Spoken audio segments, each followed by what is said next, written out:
En el sector 509, dirty children run back and forth.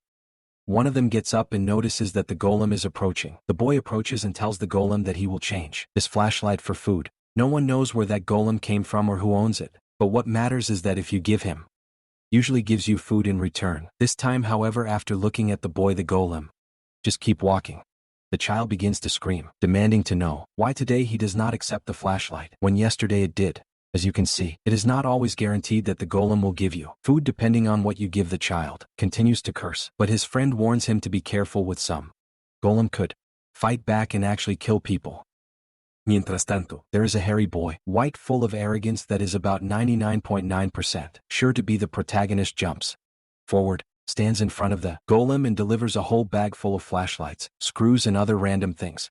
The golem looks for a moment, grabs the bag, consumes everything, and while the rest of the survivors are angry, still asking, I do not know where the hell he keeps getting so much from, that boy. The golem starts spitting a lot of drinks, canned food and even hamburgers. Children complain that it does not make sense, as he always manages to achieve so much by seeing that is loaded with enough food for about 3 days. One of them suggests that the guy should be smart and that perhaps they should take it away, but another one shuts him up, quickly saying that from no way they won't get in. With the ghost on 17th Street, the scene then moves on to Sector 50, where the protagonist walks while someone follows him, realizes that there are 7 people, stops and tells them to show themselves now, asking how long they plan to follow him. For an apocalyptic world, this boy is quite well fed. And one of them says that Ray senses, as always, they are delicious, but he just turns around and warns Ron, who made it clear last time if they come back to appear in front of him, no one will ever come out alive. Rum learned the rule of not messing with the white-haired character, is anxious to fight and tells the boy to let go his backpack, saying that if he obeys he will leave without problems, but Ray replies that he knows he is lying.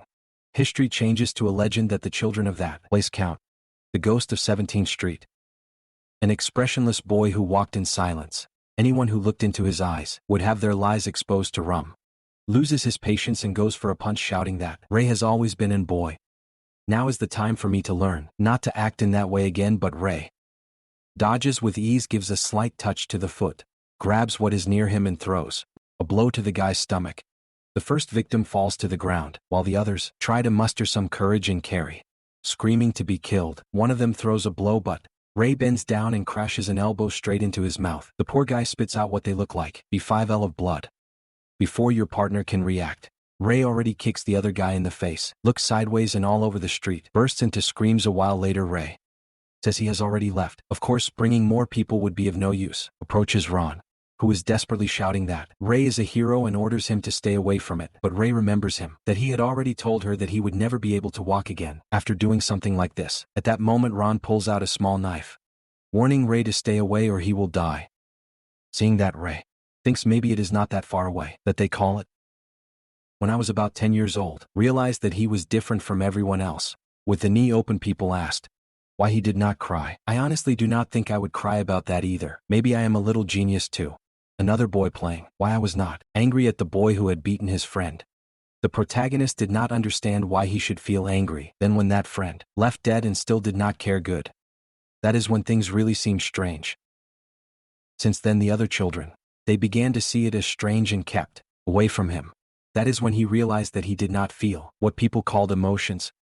I did not know if that was wrong, but I wanted to be like everyone else. Wondered if I would ever learn what I would really were the emotions. 6 years have passed since then, and I still did not feel anything, but strangely knew how to read the emotions of others. Tells Ron not to use any kind of blade. Is a rule not written here so either. Ron had brought it from the beginning because was planning to attack or was lying. Rum insists that he found her in customs earlier in the day, but Ray can clearly see that this is a lie. Through the energy concentrated in its orbit, Ray saw things that no one else could. Certain emotions carry a color of mana. Anger and love were red, mana, apathy was blue. Emotion and joy shone in tears. There are countless colors, and their world overflows with all of them. Ron yells at him to stay away or he will actually die, but seeing the heavy concentration of black, Ray knows the guy is drowning in fear. Continues to move forward while Rum, trembling, orders him to stand still, receding until it hits a wall. Is then when the protagonist declares that a liar like him deserves punishment, a promising protagonist, already cultivating aura in the very first chapter. It looks like the boy got his beating and now Ray heads back under the bridge. Remember Polly? That green-eyed boy who leads? To the children of the bridge. Everyone runs to him excited, shouting that the older brother Ray has returned. It does not turn out that he even has some friends. I really thought it was just another lonely guy, squeezed together in a hiding place, half a square meter, and tells everyone to put in the middle what they achieved today. The other children who are not the main characters, poor little ones barely brought anything in. Okay. Has no idea how you are supposed to distribute that between 7 people, but like any other protagonist in a story, apocalyptic, our guy has that inventory loaded. Everyone is excited saying that for sure. Achieved a lot again from the golem. The truth is that no one knows what the golem really wants to. Are objects with mana residues.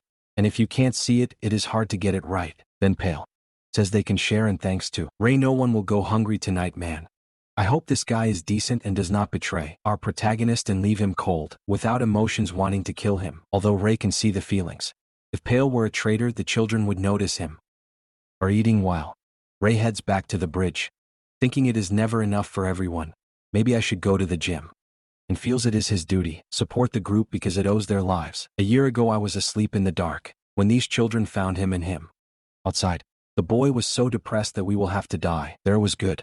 But the smallest among them did not accept it and insisted on helping him. The only principle that Ray carries in life is that debts must be paid, either as a favor or even as revenge. Is then when Paolo appears and says that Ray must also take his part. Ray just says it is okay that he is not hungry, but then his stomach grunted at him. His friend immediately splits a bar in half and delivers it to him. Black rain is falling today. Say it happens when certain people consume massive amounts of magic. Are in Sector 50. High-level magicians live in the lower sectors of the country. Insist that this golem must be something sent by one of them. The protagonist thinks it is just a machine, but Pale is sure it is magic. What keeps the thing walking wildly?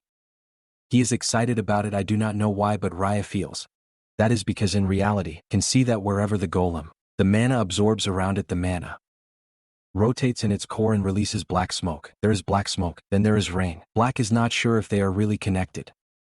But right now there is something more important. Stands up saying that his friend is going to come out. Begins to warn him not to go out in the black rain. But the protagonist ignores it and runs away. When it rains, the streets are always empty. Because people believe that only one black raindrop may bother you, but Ray can generate this aura around him, which makes working much easier when there is no one else outside. On 18th Street is the corpse of Hector Manco. Inside, some guys are playing poker, bragging about betting everything, while Ray listens from outside. They always do this when it rains, and now it is their turn. Inside the mirror, the mana of countless guys fills the air. Ray extracts a red one and manages to light a flame in his hand. Really does not know why, but this was the most difficult color to control. Wonders whether, by understanding the emotion linked to this mana, could create a stronger fire. But then a knife flies and he barely manages dodge it. Is immediately hidden. Someone is making fun, saying that the little rat is here to steal your rations again. And the worst of all, those guys are armed and even wear Ray night vision goggles. Knows that with 3 against 1 all, tracking his position is fucked up.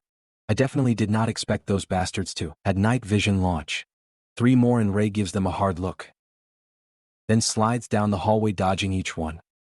The guy can't believe it, but he murmurs that the boy is an idiot for charging straight at him. Just before Ray, I punched him in the jaw. The other 2 cannot understand how they are being seen in the dark, but of course, Ray is not looking at them, he is reading their emotions. One of them was brimming with rage, the other with surprise. The guy raises his arm and throws another knife, but Mana's glass not only shows emotion, also allows Ray see where the next move is headed. He dodges, jumps and throws a direct kick into the other person's neck. The guy stammers that it is impossible, but Ray takes a step forward, Sesta, a punch in the stomach, and tells him it is not. With that, the 3 men are knocked out. But then another one bursts in, kicking the door, saying he had to come and see what the hell was all that noise. This is a corporate executive known as Humphrey, who says that all his brothers have fallen. So now you will have to take care of this little Rada. The bastard is as intimidating as the rumors used to say. For Ray, the plan is now simple. Get out of there, Lotus Sesta. A blow to the shoulder, but the man does not move even 1 centimeter. In an instant, Humphrey counterattacks with a heavy blow, forcing Ray to dodge, barely managing to retreat. At least he tried it. Realizes that the guy is fast and retreats. Humphrey actually praises it, while Ray knows that this opponent is on a completely different level. Humphrey comes again with another punch and Ray dodges from the side. But no matter how much the instinct manages to escape, tells him that there is no way to fight against that kind of front. That is why it bends down, moves, detects a weak point, concentrates mana in his hand and throws a palm punch into the chest. Humphrey is pushed back, and for when he opens his eyes, the boy has disappeared. But the whole sector shouts that the boy was right there, so he could not have gone very far. And they are right. Crouched behind a hut, just like me camping in Call of. Just as they are about to approach, someone shouts that there is something near the entrance. Everyone turns and Ray slides the other way. Stealing Hector's and corpse was crazy. And he knows that if he is caught, he will be killed. He is not afraid of death. The problem is that if it disappears, where these children are going to get food, would not be able to pay the debt he owes them. Then another one appears behind, saying that he found it, forcing Ray to finally run again. Crashes into a dead-end men order. To the boy who stops trying to escape and delivers everything he stole, or you will get out of there with a hole in your stomach. Realizing that Humphrey is not here, Ray concentrates mana on his arm, knowing that you can handle these. The first one is launched, but Rai moves away, pushes her arm and breaks her jaw. At that very moment another lash out with a knife, but Rai is already setting the man's arm on fire, and just then, damn, the boy attracts lightning just like Killua. And download them as Sasuke's Chidori. Straight into the mouth of the holy guy heaven. This guy really has all the elements, does not he? But he still admits he is screwed up. There are many more enemies than the mana he has, cannot use it endlessly. So it will have to disappear from there. Seems to leave the landfill, while men run long. As the steps fade, decides that it is best to spend the night there so that he will not be followed to his hiding place. Enjoys an amazing, good sleep in a comfortable bed, and the next morning the sunlight wakes him up. Goes out saying that there is no one around, when suddenly someone screams that they found it. By turning to one side there is a man with a knife, saying he knew the boy would show up again. Ray sees that guy burning in fury but waits. Our boy has not yet recovered. A full night's rest and has not recovered. How the hell is he supposed to handle this? Ray also pulls out his little knife and the guy smiles, saying it will be a real knife duel.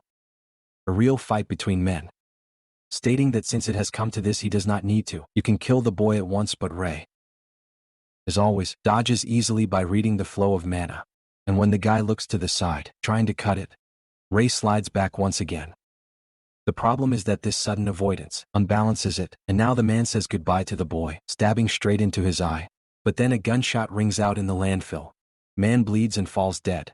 A guy with a gun tells Ray that was quite dangerous. Lights a cigarette and asks why. Ray is causing trouble so early in the morning. This is Niles, the boss of 17th Street. The one with American magic, approaches and Ray immediately asks if anyone translates it. Normally I would not even be awake at that time. Niles says that he did hear that Hector's men were making a mess. Then notice Ray's coat and ask what that is. Took it from the balcony. Bold movement for a boy.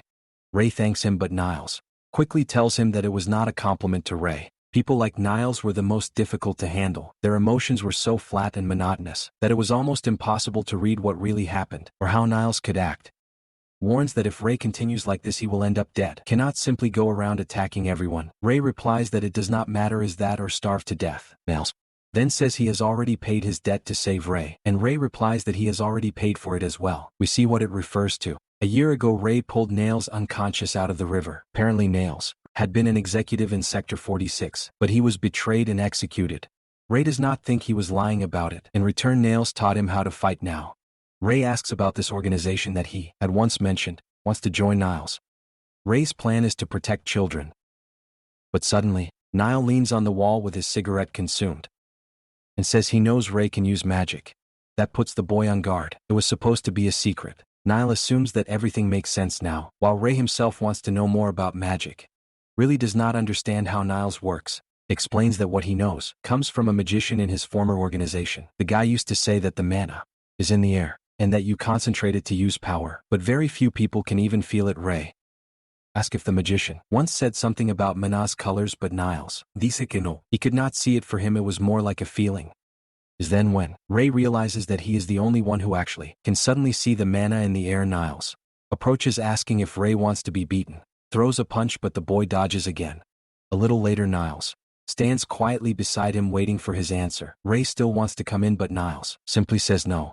Ray does not get it, but it looks like Niles does not want the boy to be trapped in that place, because the more you move to the lower number sectors, the better to live. For him it would be a waste that a child like Ray will stay there making allies and strengthening itself in garbage disposal. Niles tells him to leave Sector 50. If you want, you can get a car. But Ray refuses. He is looking after the children here, Niles. Then he says do not worry, he was planning. Open an orphanage anyway to care for troublemakers like Ray in this place. Once again Ray try to read his emotions, but they are so weak that it is impossible to know if he is lying, or not yet at least. Nails was someone who always kept his word. Then the protagonist mentions that it seemed that Hector was preparing for war, had seen countless trucks full of guns entering the sector. Niles says he already knows. In these places, use weapons of any kind is basically a declaration of war. And the worst thing is that the band of Niles is one of the few with a low tax rate, which means that if others take control, survival will become much more difficult for all. Niles tells our protagonist to stop seeing him as an old gang leader, but the boy replies that he definitely is. Niles throws a punch, but Ray dodges. At that very moment, a car stops, and someone inside tells the boss that they need to leave. Sliding in the car, Niles warns Ray that this place is about to become a war zone, so he would better hide. Throws something at him, and when Ray looks at him, appears to be some kind of medicine. Ray just mutters that he cleans his ears. The car leaves. I found Ray standing there without understanding much. We cut to 17th Street Central Square. The protagonist approaches a boy who lights up, asking why he did not return yesterday and why looks so banged up. Ray says it is nothing, he is just carrying too much. Note how incredible it is that only one person can feel so many emotions at the same time. Delivers a few cans and tells the boy to come back to the tent as pay will appear soon. Once the boy leaves, Ray asks if she told Josephine anything. The blind woman violates the narrator of this street, says I was just telling the boy. Overs. Ray tells him to stop talking about it, otherwise will not be depainting in the streets. If they dream of things like that. Also notes that it violates is the only person he has seen with Mana. Purple warns him that it is better to move somewhere else because a war is about to break out here, then walks away while she thinks for herself that he really was a kind child. The next morning, knocks on a door that the delivery has arrived. A man responds, asking why it is Ray instead of Rum. Ray thinks for himself about that poor guy who had both legs broken. Tells the man that he should evacuate, will have no customers once the war begins. But the man just says he has nowhere to go, the store is all it has. Besides, maybe war won't even happen. Ray asks why. The man explains that Niles and Hector are having a little chat at this very moment. Then, the door opens and the members of Hector's gang, the man with the smile on his face, comes out. Is Hector himself, at the sight of the boy, immediately wants to know why there is a child working there, praises the boy's effort, saying that this is how you survive in this world. Throws coins at Ray's hand and tells him to buy something to get by. With that he says goodbye and continues with his group, but the guy, bald man, almost noticed the wound in Ray's ear that he quickly hides under his hood. Obviously, it is the same man from the previous fight, right? Can't let him discover it, as it is dark. Man has difficulty recognizing it, and Hector calls him to hurry up, so they leave. But Ray is sure the man called him. Then why did not he say anything? Then the shopkeeper runs inside and asks Niles what happened. Niles responds that negotiations failed. The war was coming. The man asks why, and Niles says he could not accept his offer to absorb your organization. That was the worst possible choice. Only warns Ray not to come out of hiding. Mientras tanto, and with that white hair and those huge pale eyes, how come no one has recognized it? He knows that once he explodes, war will not have the freedom to move. Needs to accumulate enough food before it starts.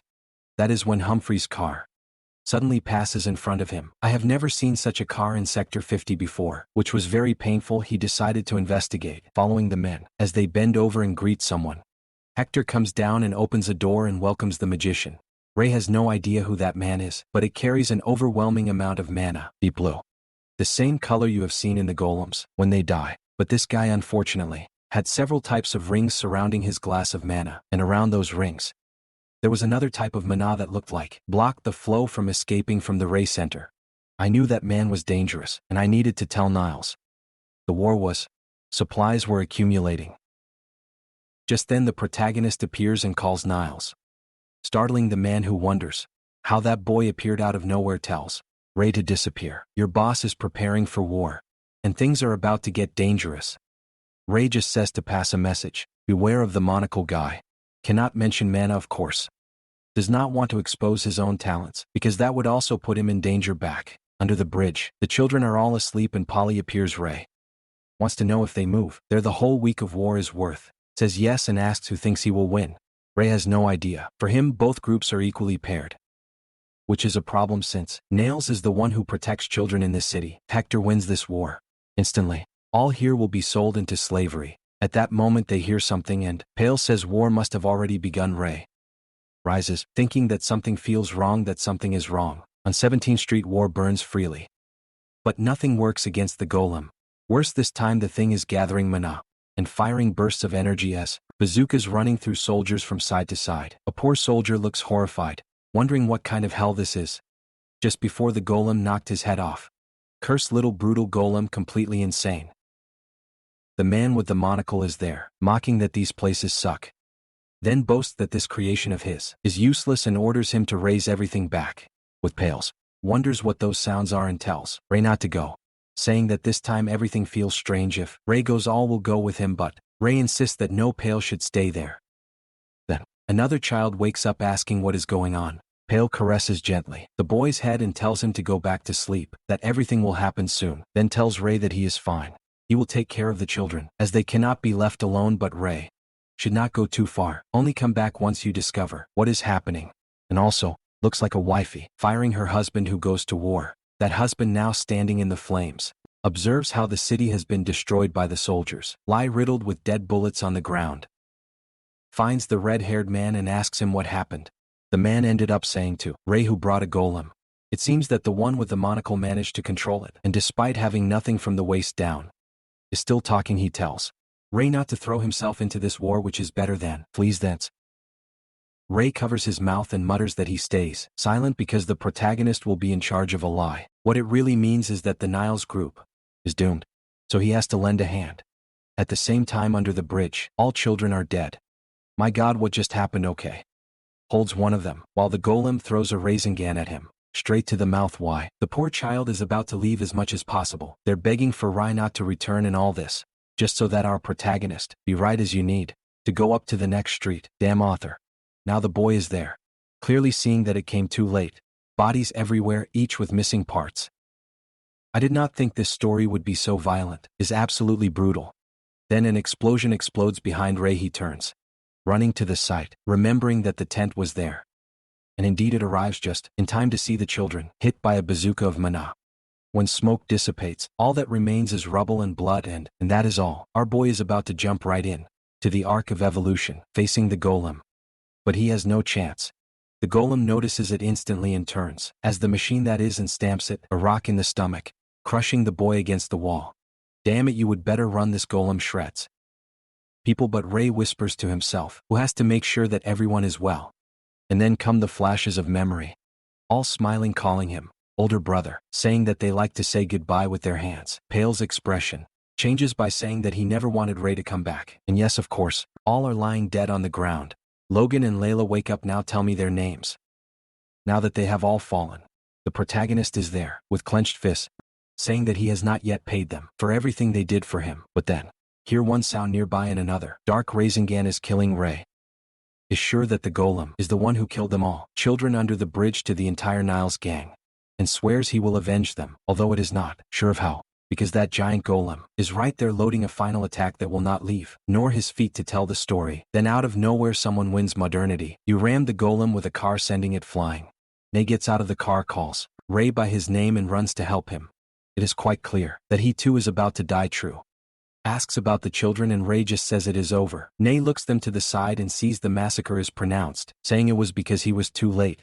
But the protagonist replies that it is not his fault, and suddenly they embrace, as in a tragic scene of romance, in the rain. It looks like the car actually killed the golem, turned it off completely. Where is that beast now? Both of us hide, and Ray asks about the subordinates. Niles replies that they are obviously all dead. Hector brought a magician from another region. Ray wants to know what Niles is going to do, says they will return to the street and look for other survivors. And right there, damn it, I spoiled it myself. I asked about the golem. I said I was going to die, and of course they end up in the same picture. Good job, But I understand why. We're standing there talking right next to the golem. Disaster, and of course the bastard falls within smile making. Ray wakes up asking what just happened. It turns out that Rasengan's explosion caught up with him, remembers every moment with Niles, and his heart begins to glow red. The boys, that aura and the golem strikes again while Ray swears he will kill them all. There is no one left in the story we knew, only the protagonist, telling himself that if this is a dream, now wants to awaken the golem, stretches his hand once again, but now it is the turn of Ray is forming that ball of burning fire. The Colombian continues to carry his Rasengan while Rai builds a red vortex. The two energies collide, exploding everywhere, while the protagonist swears it is different from the golem. He is a human with emotions. And then comes the big flare. What the hell? The beast that is firepower. But here's the problem. Can only use his powers when he is emotional. Has to almost die just to become strong. Shouts Niles, do not die. But the man's chest is a.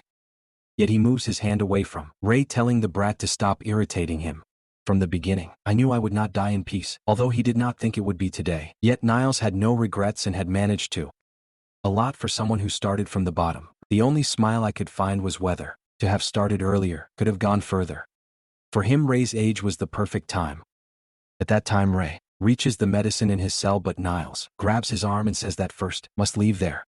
I had to leave that place and go to a better one, since Niles, I had always seen him as a younger brother and upstream, not to get trapped in those sectors. Niles was sure that if Ray did that, he could do it. And at that moment he released it, gave the keys to the boy and died. The protagonist simply stood there watching. Incredulous hatred and despair. Those were the 2-for-1 emotions he had really felt in his life. The next day is still under the bridge near where they all died. Should have been gone. This place is gloomy. Wakes up feeling the same pain as before, wondering if all that could have been just a dream. But the moment you remember what happened, his emotions twist and scatter within him. Yet this time he feels something new, and is sure of it. The stronger your anger, more powerful is the magic of fire that can summon. There is a connection directly between the intensity of their emotions and the strength of its magic. The problem is that he went overboard, is now completely exhausted, covers everyone's bodies and vows revenge, either in a noble or cruel manner. Back on 17th Street, the men of Niles order everyone to move. The angels, citizens, knew now that as the enemy had won, life was about to become much more difficult, and Ray is already seeing Hector preparing to kill someone, mana concentrated in his hand, when suddenly one hand clings to Ray's chest. He turns, cutting Humphrey's neck almost sliced. The bald man tells him to calm down, but Ray is on and off again. A flurry of cuts. Humphrey fails to understand these very fast movements. The boy is much stronger than before, and at this rate, Humphrey is losing. Ray sticks a blade in his pocket, but then Humphrey simply grabs it by the neck and stars it against the ground and says he should not be so stupid to die for something as painful as revenge. Because he has a proposal for the ghost in the street. 17 Ray remains still on the ground in silence. After a while, Humphrey says he has been observing the boy for a while and he has something to ask him for. Ray remembers Humphrey's disappearance, a man known for his silence. Someone who finished every job perfectly without saying much. See him now with that expression. Makes Ray think he is not trying to deceive him. Ray asks what Humphrey is. Says he also wants Ray to leave Sector 50. Ray asks why, and Humphrey explains that he is looking for his brother, to someone Hector sold to the City of Wizards a long time ago. The deal was that if Humphrey worked for Hector for 10 years, Hector would return his brother. But now he begins to doubt Hector's honesty. Says the boy is about Ray's age.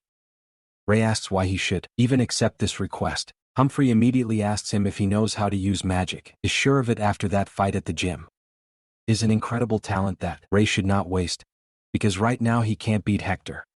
Hector always keeps a terrifying magician by his side. When Humphrey says this, Ray sees how fear explodes in his emotions, and so he knows that man is telling the truth. Humphrey explains that anyone who pushes the patience of this magician ends up frozen or drowned in a water bubble. Is incredibly cruel and at the same time incredibly strong. Humphrey warns boy needs to disappear. Failure, and only then think of revenge. The truth becomes clearer for Ray. The only magic he knows how to use is based on pure instinct, while the enemy it faces is an expert against whom I would have no chance. Humphrey tells him that following the Elton River upstream will eventually arrive in the City of Wizards. It is said that only magicians can enter then. Humphrey gives him the money he had saved for most of his life.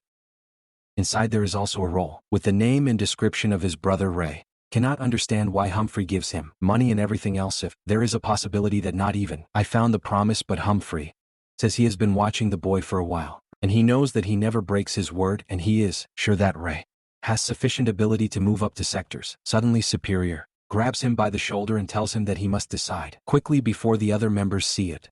The protagonist takes the money and says it is fine, but Humphrey has to take care of the bodies under the bridge. Humphrey replies that of course he will, and with that, Ray leaves saying that one day he will return, and in effect runs like a condemned man, exhausted, but hopefully no one followed him. That is when he sees Viola again, throws him a coin and says he has a question. Does not have much time, so it must be fast. She asks what it is, and he asks if it is true that if you find a, you can make a wish. Recalls that one of the children who heard that story of her said that sometimes it appears countless colors that actually reach the ground. If you find that place, you can make a wish. The protagonist thinks it sounds strange, but the child was still insisting that he should believe it was real because he heard it of Viola, who swore it was not a lie. The woman then says that it is true that there are, but if you can really make a wish or not, that is another matter. Ray notices that as always there is not a tremor in his mana, is always purple, and cannot know if he is lying or if it is something completely different. Yet he is growing in curiosity because Humphrey had said that this magician who appeared was also looking for a, with her saying this to Ray, is sure that wherever he can be found must be valuable, then asks if finding it could bring back the dead. She shrugs her shoulders. Who knows? Say that any wish could come true. The problem is that nobody knows where to find one. It is as if they were infinitely far away. Protagonist, just a warning, I saw Full Metal Alchemist. You can't revive the dead. Do not go that way. The boy thanks him and runs away. Is now on 23rd Street, Sector 50. The place that Niles had marked on the paper is right there, with a car parked in front right. When he is about to get into the old man's car, someone appears. Is the same type as before, demanding to know where Niles is and whether Ray was ordered to take the car. Ray does not have time, knows that this area is infested with Hector's men, so grab the handle and gets in the car, but the guy run and grab the door. Ray struggles, exhausted from using too much mana before, but now no doubt pulls the BAM trigger directly on the forehead. Damn, that was brutal. Accelerates fully and launches at full speed. Sector 50 is now growing upriver, up, but stops at what looks like a landfill. Check the trunk. Damn scene. Saved supplies for a whole month, but Ray says he will not reach the next sector in days that are so far apart. And even at full speed it will take forever. First need to find more information about magic in the following sector. To this point what he knows is that there are two types of mana. Red mana that can be used without preparation, and other types that require combining different colors to work together.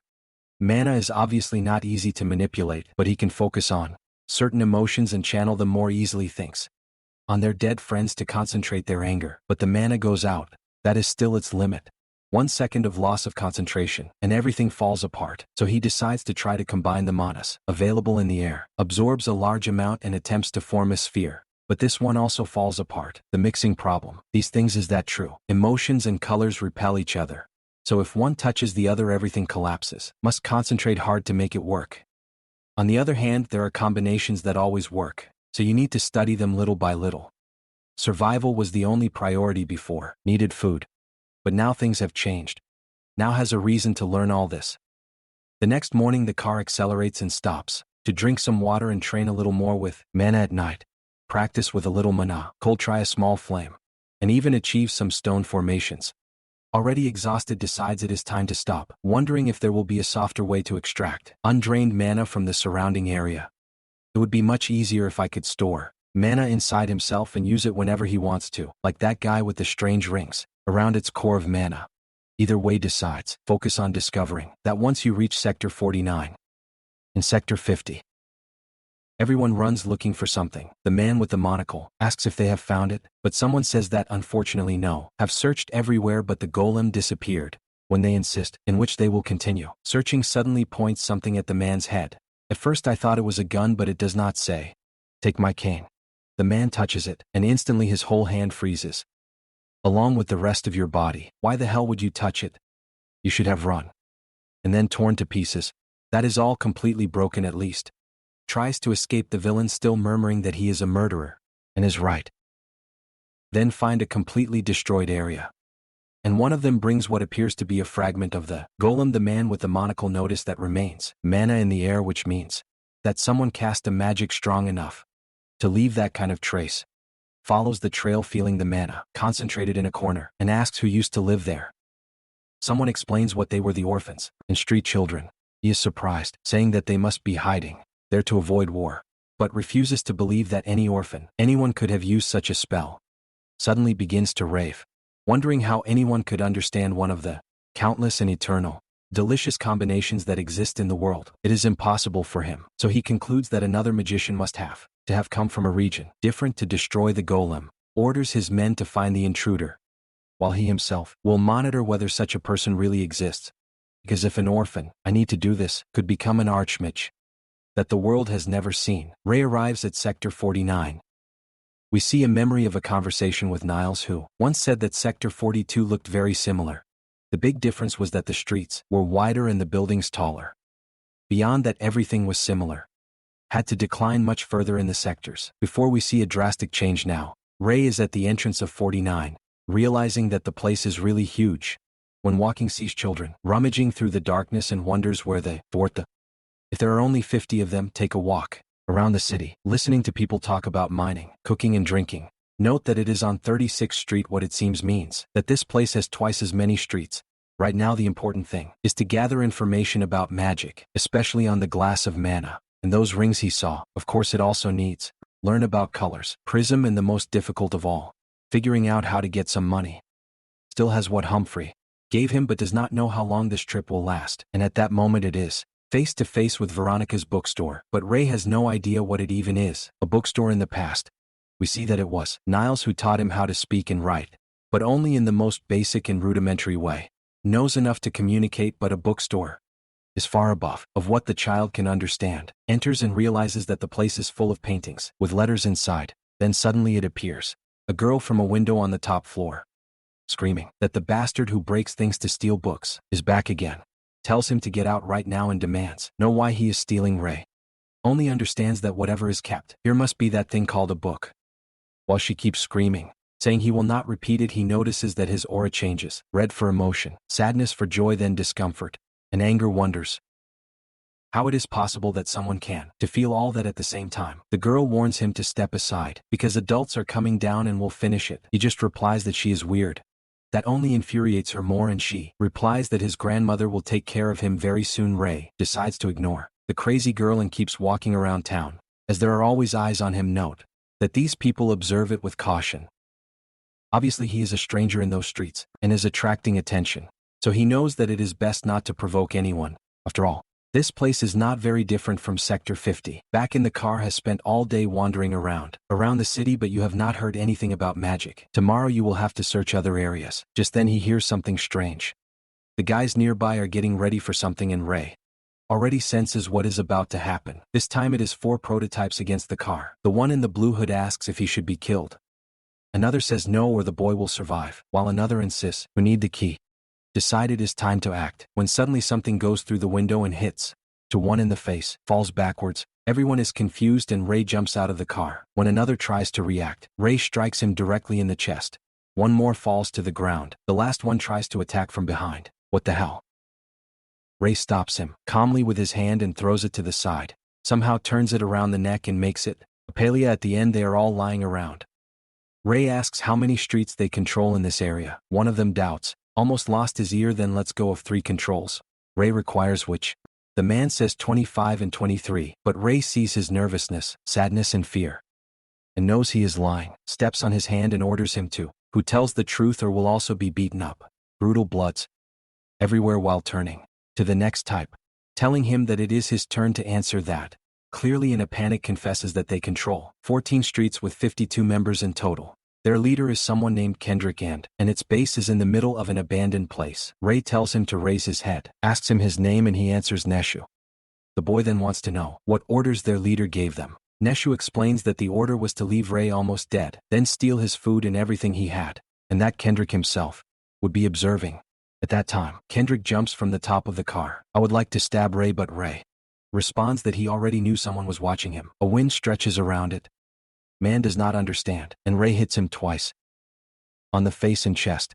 The guy crashes to the ground. Ray bends down and orders him to warn its leader that he is not the only one who is watching everything. Later, back on the streets, Ray realizes that as in Sector 50, in 49 almost nobody knows anything about magic, has also discovered that this thing called book is nothing more than pages of paper with information written on them, and considering that this is exactly what he needs most, maybe this bookstore is really worth it. Just then they appear 3 guys in front of him and tell him to go with them, are not there to fight so you can relax. Ray just asks if they are friends with those guys from yesterday, and they say yes. Beat 3 of its members almost to death. That is why the boss seems interested in him. It looks like the guy really knows how to fight one of them. Takes out a sheet of paper and says there is a message, but none of the 3 can read. So they are stuck not knowing how to deliver it. Ray snatches it, hand in hand, and they are surprised that I can read. Street children are not supposed to know that. The note invites Ray to work for his boss, promising that the trio would never go hungry again. Ask what it says, but Ray just wants to know how to choose the leader. They explain that it is through fights. Whoever is stronger becomes the leader. Ray immediately tells them to take him there. Obviously wants to meet this leader, who will undoubtedly receive a beating. Arrive at the factory. Kendrick's abandoned a boy at the helm. Says to just walk in. Through a few corridors until reaching. In the background where a campfire and a lot of children burns are gathered. He who is sitting in the chair gets up, saying that he now knows who he is, introduces himself as Kendrick, adding that Ray does not look so bad in a fight, but that it is still going to hit him for sure or maybe not. Because for the first time, Ray sees something he has never seen before, mana spilling from the snow. But never in his life I had seen such an absurd amount, coming out of a single Kendrick object. Tells him that he feels, saying he did not do it to be an enemy, yet there are many children around watching. The protagonist notes that for his age, Kendrick is skilled at showing his power. Kendrick asks where Ray came from. Have never seen it on this street, but hey, he arrived by car. When Ray responds from Sector 50, the whole place is gawking. Apparently no one has ever seen anyone leave this sector alive.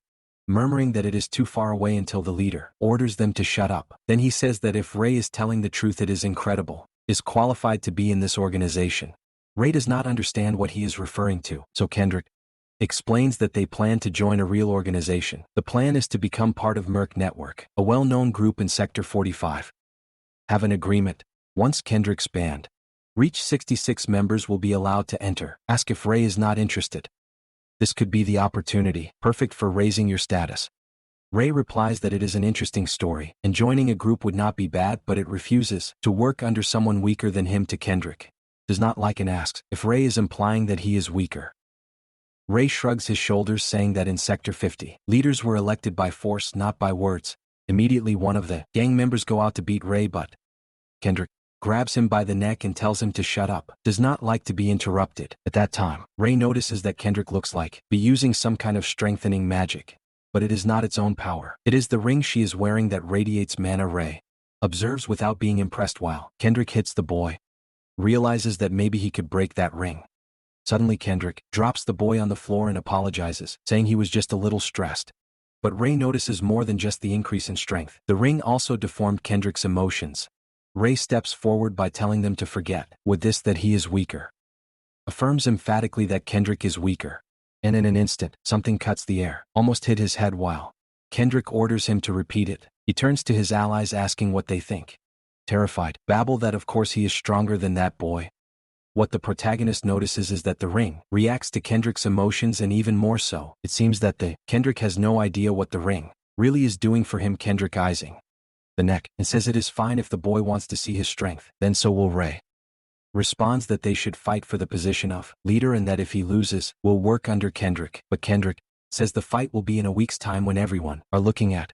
Ray points out that everyone is already there. Then Kendrick explains who wants the other gangs to are also present, so that everyone knows without a doubt who is stronger. King accepts. Then ask where he got that ring. Kendrick just says he will find out the day he dies. But unfortunately for him, that day will not come. The next morning, King, still wondering what that ring is all about, when he suddenly feels something approaching and spinning, grabbing a stone. A boy demands to know who gave him permission to walk around here. Others appears, saying that he must have lost his mind, that I should not even dream of hanging around this place. Are about to say more when Ray interrupts them, telling them to shut up and fight all at once. And soon they are all lying on the ground. As in Sector 50. No matter where I go, people love to look for a fight. Probably because they know that he is going to face Kendrick. But he notices that Kendrick's own gang is not attacking him. This rule does not apply to other gangs, who do not want an outsider to walk freely in order to. King makes no difference, everything goes according to plan. The more you use your magic, the stronger you become. These fights are giving you the experience you need to launch faster and with less energy. Then talking to the empty air, ask how long this person thinks to stay alone watching. Is when a boy in a beret appears. commenting on the gray hair of Ray and his inexpressive face, asking if it is the so-called hunter. Ray finds it strange. This guy looks more like weak and small than all others, but still walks with confidence. Assumes he came to fight and tells him to get out of here. Those glasses before they are covered in blood, but the boy tells him to calm down. Who is not there to fight with anyone and for real is, how I could fight with such a body. Ray asks what the boy wants then. Hesitates for a second, then introduces himself as Philip, someone who has an offer for him. In this story, everyone always has an offer for the protagonist, right? Ray apparently accepts because Philip begins to guide him to what looks like a garbage dump. On the road mentions, who has heard many rumors about the boy, everywhere they talk about him. It turns out that this hunter name is a nickname that happened after hitting half the world in the city. I thought he was being mistaken for someone else. When they arrive and Philip opens the door, Ray is stunned. The place is full of people, not a garbage dump at all. This is the Philip Hotel and he is the owner. Damn, the boy is an entrepreneur. Ray. Note that there must be about 100 people inside, but Philip corrects it. 186 including those working outside the country. The protagonist realizes that everyone there have something in common, and Philip asks how Ray noticed it. Responds that they are all people that would not be accepted in other weak groups. Of the type they would be crushed in any fight. Philip praises his good eye but explains more. They do have some strong fighters, but those are busy in the mines. They also have fast people, but they are working with food. They are basically in charge of all types of work, and to prevent his group from being harassed, pay quotas to other gangs. Sometimes they need workers, extra, and so everything works smoothly. Philip manages the hotel itself by providing shelter. Ray asks if he was really the one who put all this together. Just as Philip is about to explain it, someone calls him by his name. A boy named Jonathan runs in saying that this restaurant is working perfectly now that no one is harassing him anymore. Pays the rent for the month and Philip thanks him. Then Philip take a ledger and start scoring something while Ray take a look. Philip tells him that everything must be registered immediately. Upon seeing the disappearance of Ray, gives it to you for review. Inside, Ray finds his own hunter description. The boy from Sector 50, together with an extremely well-drawn portrait, is clearly marked in red. Approach with caution. Philip is surprised that Ray can read. That the boy would only stay looking at the book without understanding anything. Now he apologizes for having followed him so closely. Ray returns it to you, saying it is okay, that he does not mind. A while later, arrive at the door of a room in the guard. There he seems confused, asking, who is that guy who can't let anyone in? Philip explains that this is the hunter that everyone has been talking about, and that today he is your guest. Inside, Ray sees what looks like a luxury mansion. Damn, the kid is really accumulating money. Ray himself is not sure whether Philip is good or bad. Ray says he had heard rumors about this place and I thought it was all lies.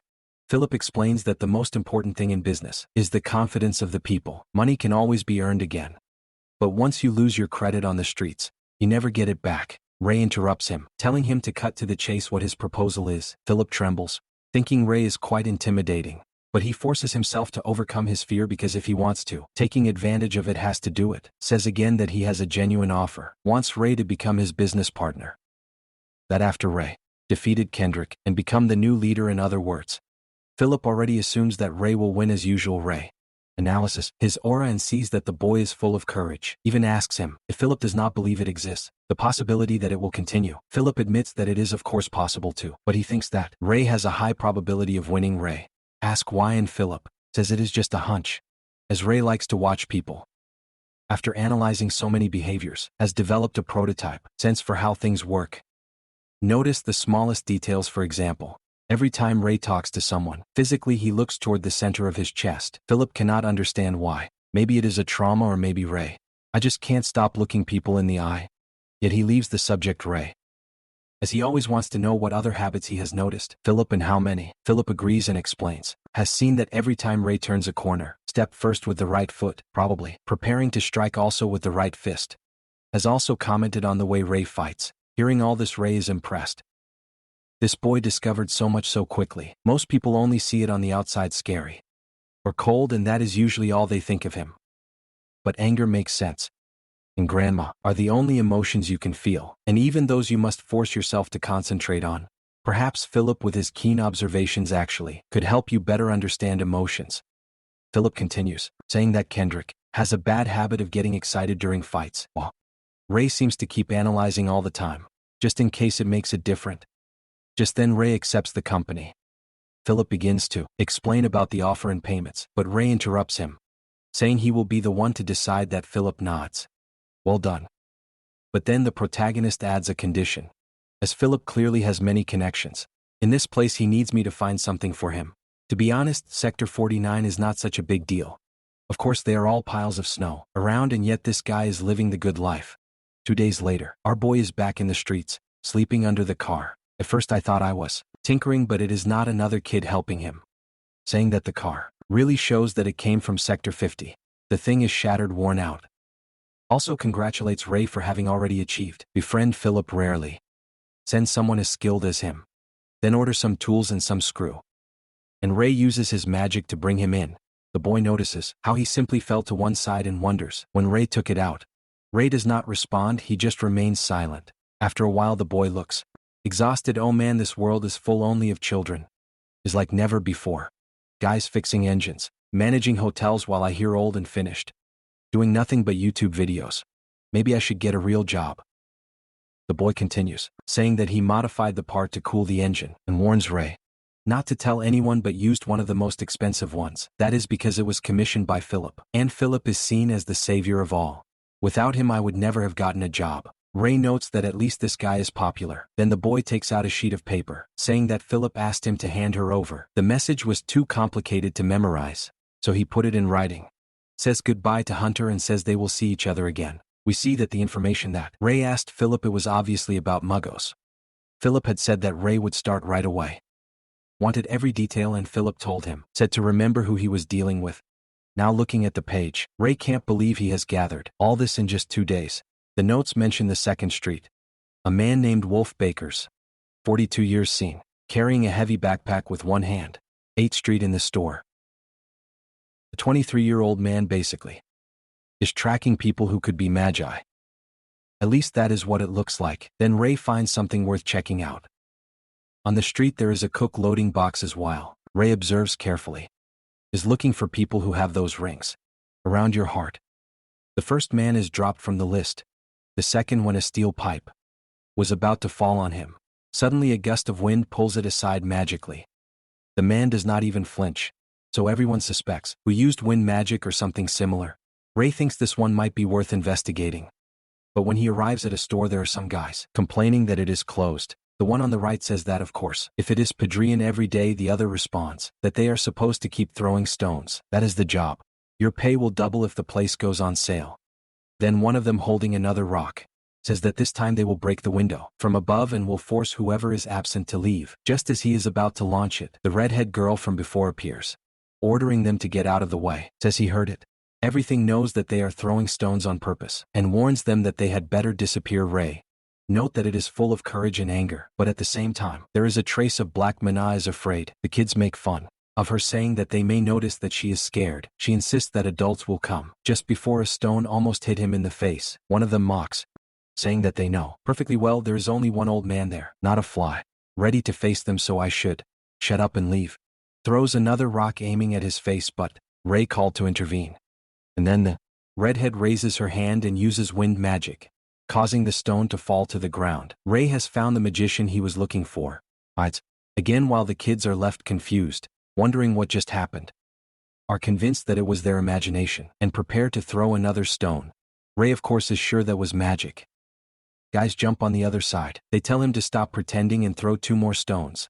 This time she clearly has no energy to block them, so it is turn of the protagonist. It does the same thing, only the stones do not fall to the ground. Do not straight in the faces of the idiots who threw them. At least we can send the magic. Although it collapsed in the end. It seemed that he spoke through his hand. Looks at the girl and says it happened sometime since the last time they met. With that, both thugs are shot down and thrown into an alley. She thanks him for defending the place. He says no problem, but that he is there to ask him something. She says the same thing, and then they both end up wondering if what they used just now it was not magic. Realizing that they asked the same question, she tells him to enter so that they can talk. Introduces herself as Veronica, and he says his name is King. She apologizes for yelling at him that first time. I thought he was one of the guys who threw stones. He tells you not to worry, that everything I wanted then it was to take a look at the library.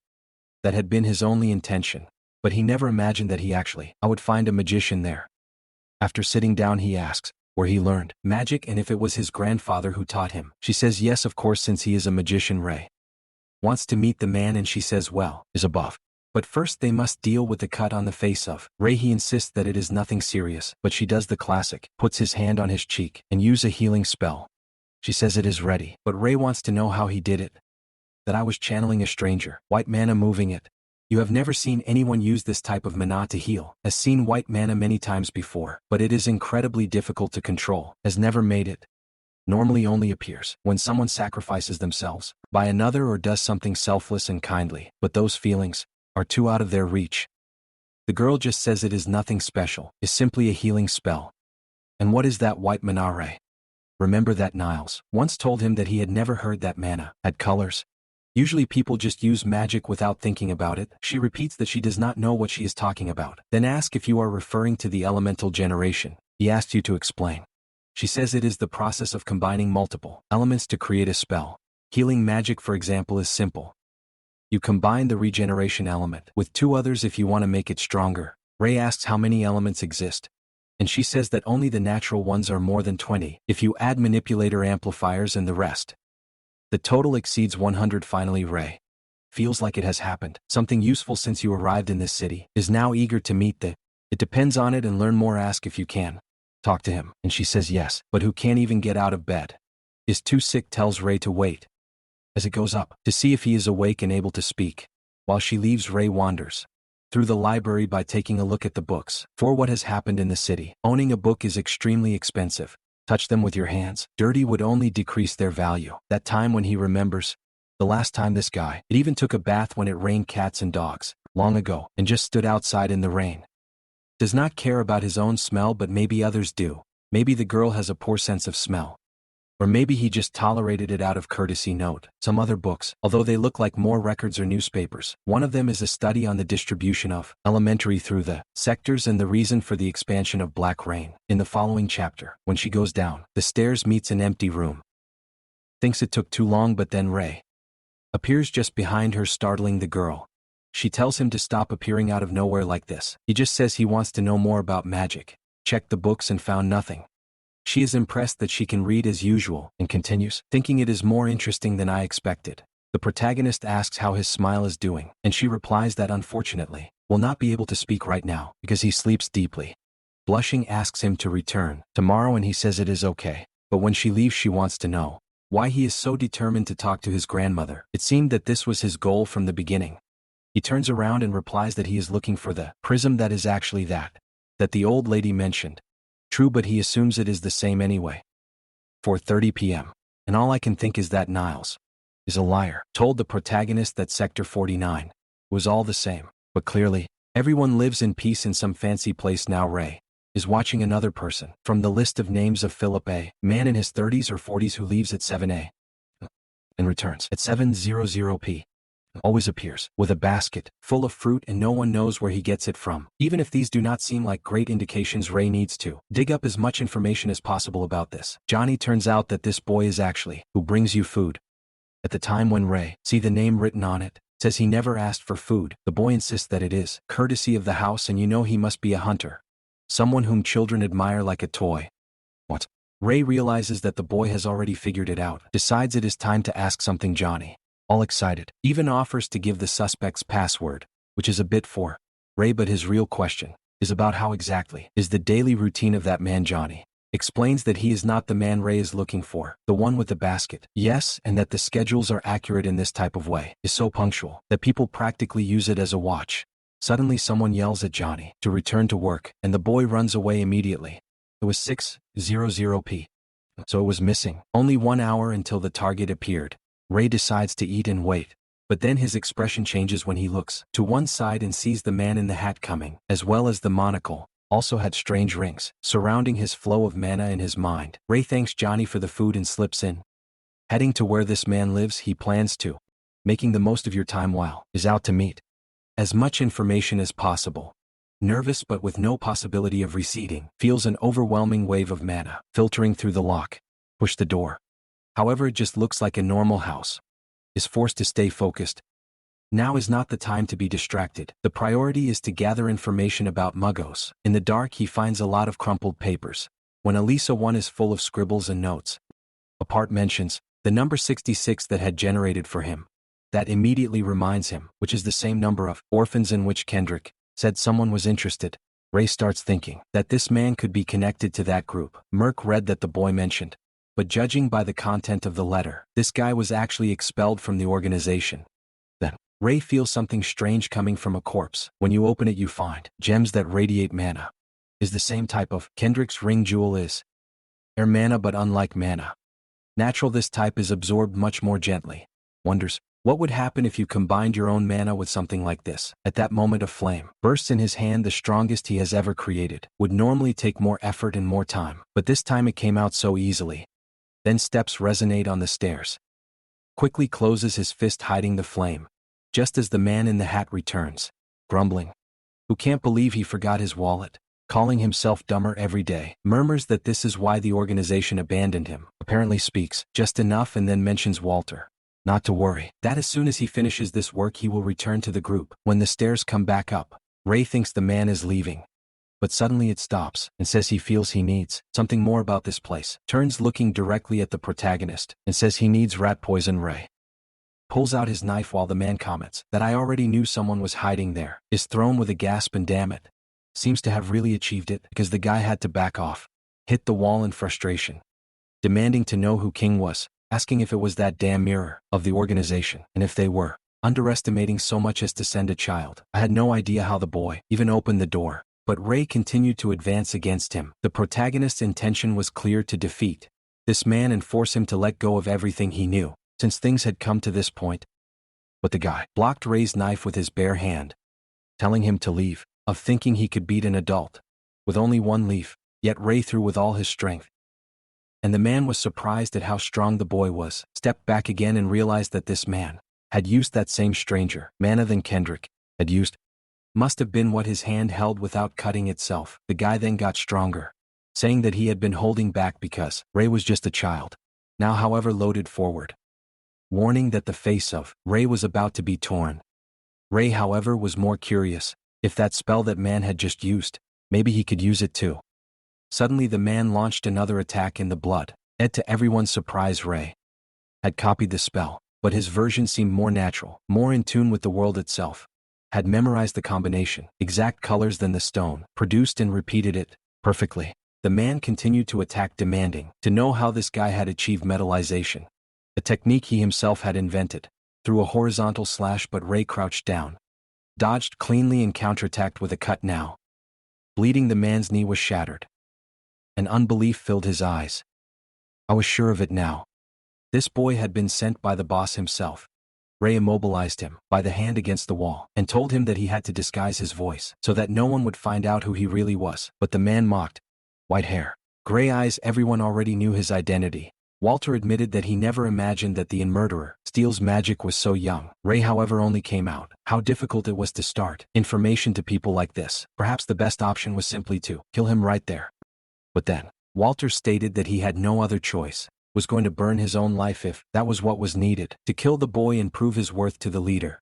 Out of nowhere he was enveloped by a huge pillar of flames. His body, consumed by fire, shouted to Ray to tell the boss that the bloody I would soon pay a visit, assuming the boy survived this.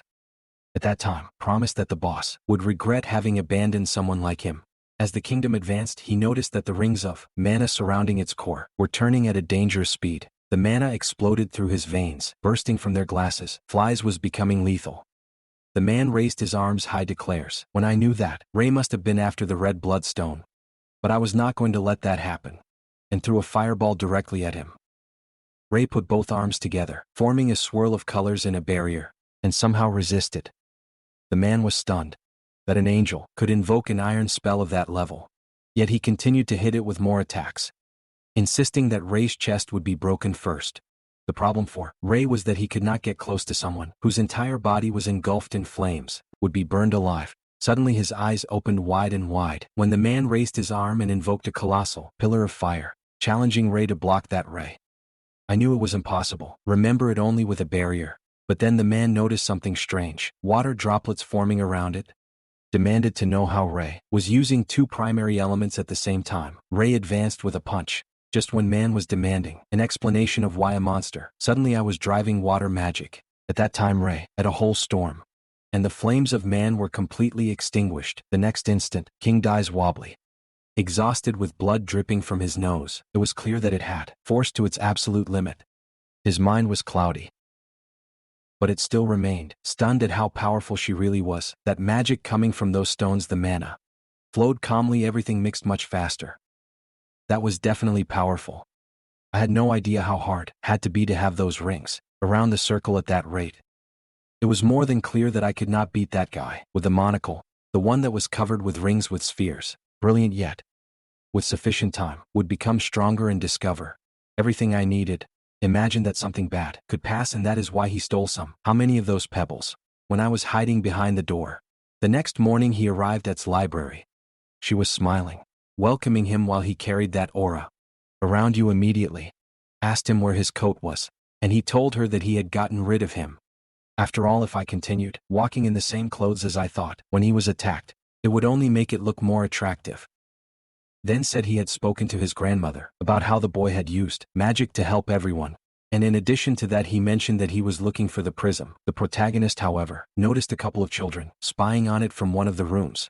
The door closed, and explained that they were her siblings, welcomed by their grandmother from an orphanage. His names were Mucho and Jelfin. He was also. Yes, on. I had taken these children in to teach them magic, and she got a little nervous, wanting to know how he had realized that so quickly. He also. There simply could not really be any other reason.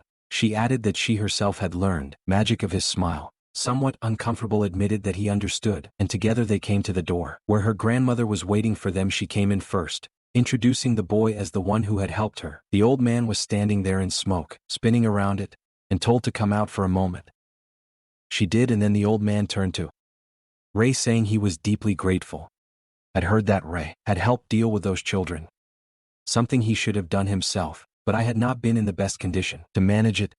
Ray responded that it had not been difficult, although his attention was fixed on the 4 rings of mana, that the wild man. Beyond that I could feel emotions and comfort. Excitement, shame, indifference, regret. Heroes at the same time, as if to believe it, and yet they did not look like be simple floating feelings. Seemed to be part of man himself, not just a Ray representation yet. Was trying to process everything when the elderly man asked what exactly I was looking for to discover. Ray thought he had been looking for the magician. The old man mentioned that had told him that Ray was a talented boy. The protagonist said he had no idea whether he was talented or not, and then the old man asked if his name was Ray. Assumed that Ray must have come from somewhere outside of there. Ray remained silent, and the man commented that it must have been a long story. Then we made a deal they would play a game, and the loser of each round, I would have to answer a question. Ray was left surprised by the mana that beat around him, and when the old man noticed his reaction, said that the boy's senses, they were really toys. Asked if Ray could sense the mana flowing between them. Ray was not only sorry I could see him. The old man explained that every magic came from a different element, and their combinations created new ones. Among them at that time, there was an element known as maintenance. Was necessary to maintain homeostasis, stable without being shaken by external forces. For clarity, of homeostasis is the capacity of an organism to maintain their internal female state. Yes, I am brilliant. I never needed Google to know that. Ray then asked about another element who noticed nearby, and the old man was surprised, without even being sure Ray could really feel both of them. Ray said he was indeed seeing it clearly. One gray and one darker gray shade right next to it. Different tones, what it meant. Different elements.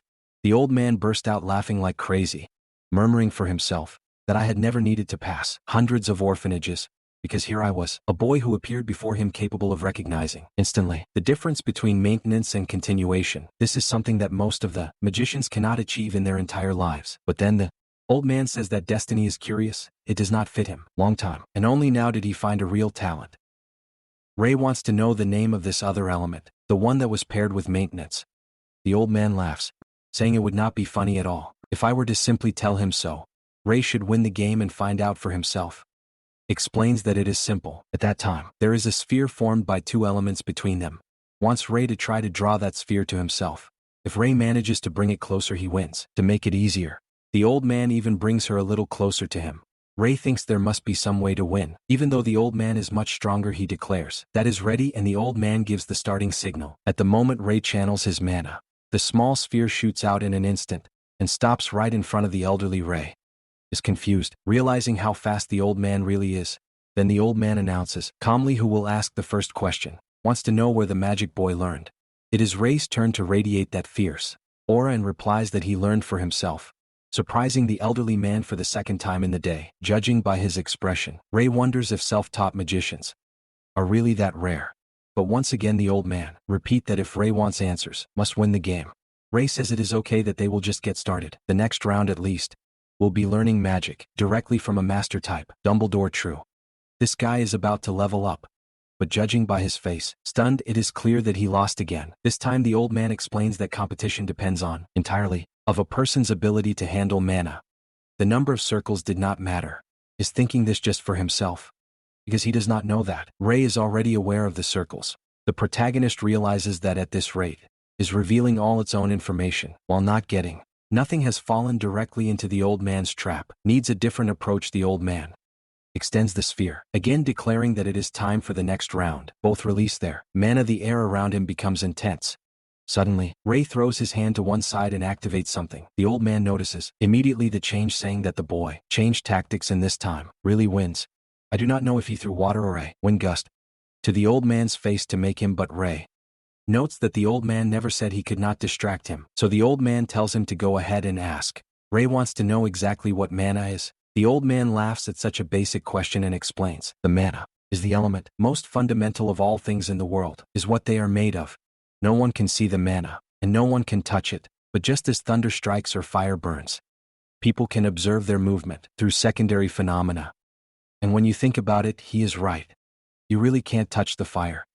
If you try it, there is nothing solid there. The lightning is the same. We are learning something here, guys.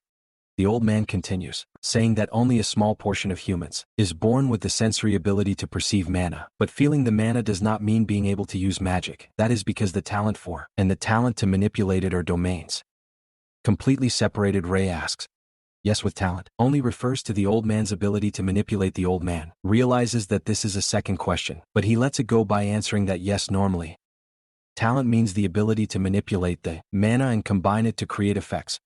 That is usually what determines playing hard will become a magician. In a certain sense, to study mana is actually a person learning about herself. And that is why there is a saying that the waves of humans are always honest with themselves. The protagonist becomes thoughtful, but with that they move on to the next game. And this time it looks like our boy is really managing to attract the sphere, and the old man is the one who looks surprised. The maintenance element was considered one of the most difficult to manipulate, yet I was learning it in real time and I had already held his hand. So what is the next question? This time our boy points and asks about those circles that magicians have their hearts surrounded by mana. The old man explains that these circles can be thought of as mana-containing vessels. Mana in the air begins to meet and integrate automatically in the magician's heart. However, the way it moves, how it is stored and what element is stored, depends entirely on the magician himself. The protagonist asks if this makes mana is easier to use compared to mana present in the air. The old man says yes, but there is a more important reason for this. Behind it, using air mana from time to time was fine, but to do it constantly caused something known as mana's poisoning. You are growing appear just after a magician absorbs too much raw mana. If you use too much mana of joy, you will end up laughing like an idiot. If you use too much oxygen mana, you will start to cry. If you use too much red mana, you will be consumed by anger.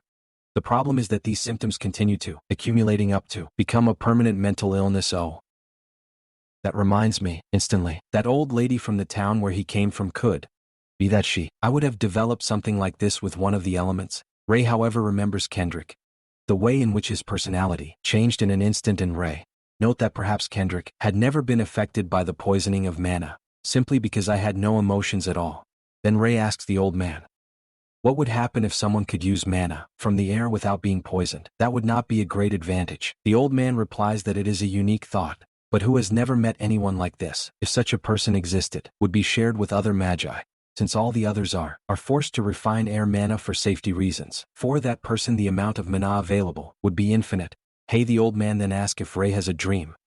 The protagonist verifies, if you mean the guy you have when you sleep, but the old man denies with his head.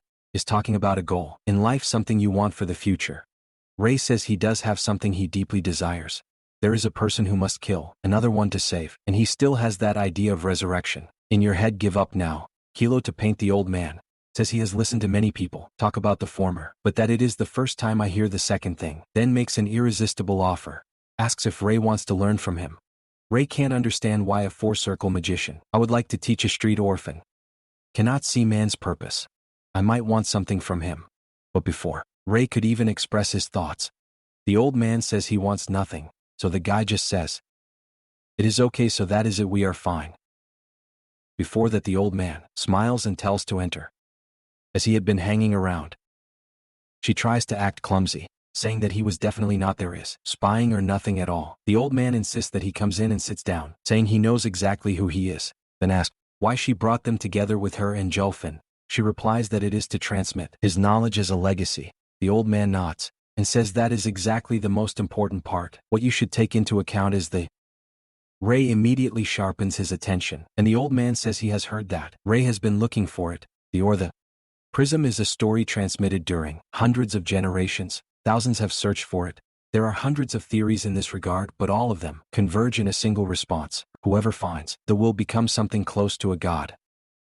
So yes, basically the one of the wizards. Then asks what?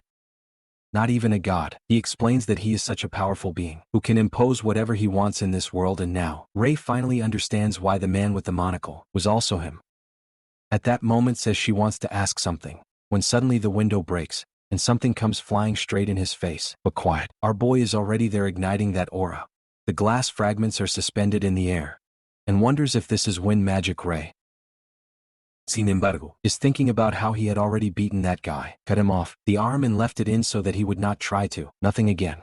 But apparently he was not that guy, but people from another side see the children running, and the old man says that once again Ray saved him. He should have been the one to do it, but physically it was painful. Then asks to take care of the boy while Ray wonders if this is really right. For some reason it seems strange to him to see someone cry from such a small wound, had tears running down her cheeks. Ray thinks to himself that in reality, I wish I had a smile. Something to honor the enemies of the past. That would look much cooler. Then the old man tells to stop using magic before you have created even his circle.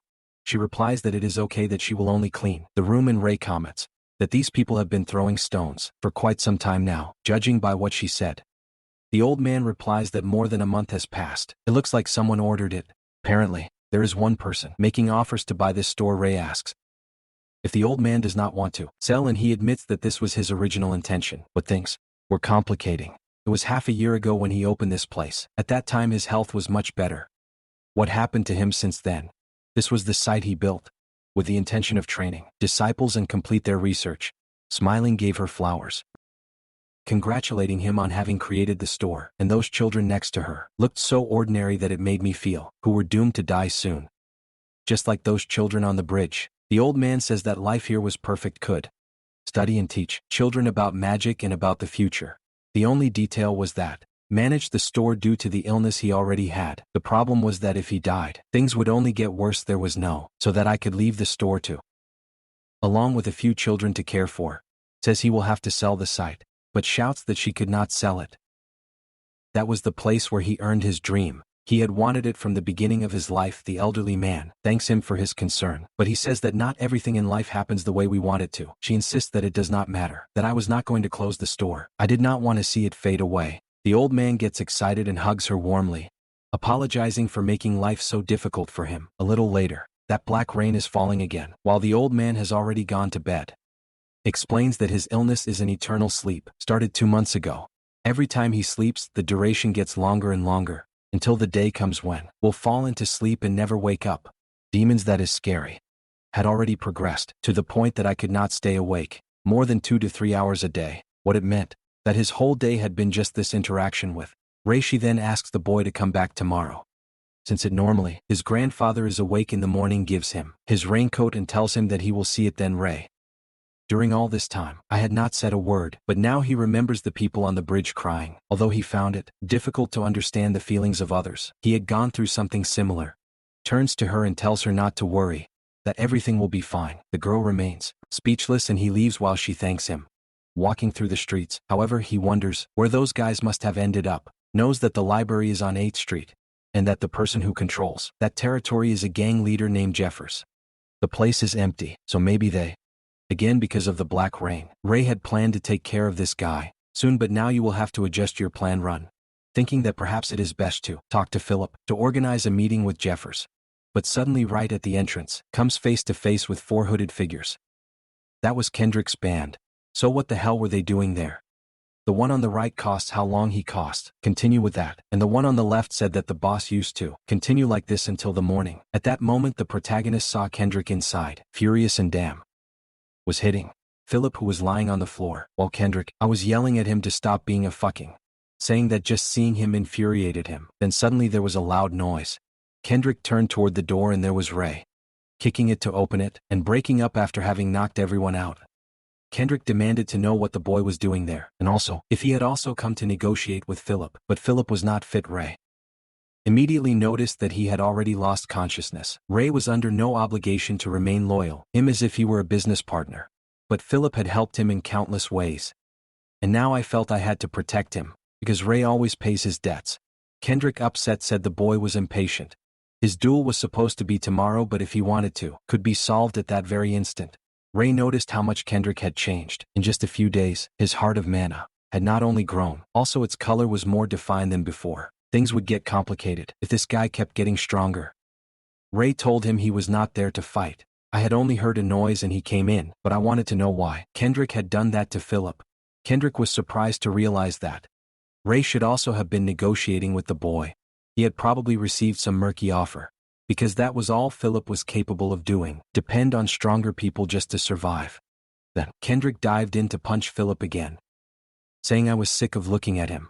But the protagonist did from the mirror, and threw it all over the room. Kendrick, however, he fell on his feet and immediately charged again, pointing a punch straight into Ray's face.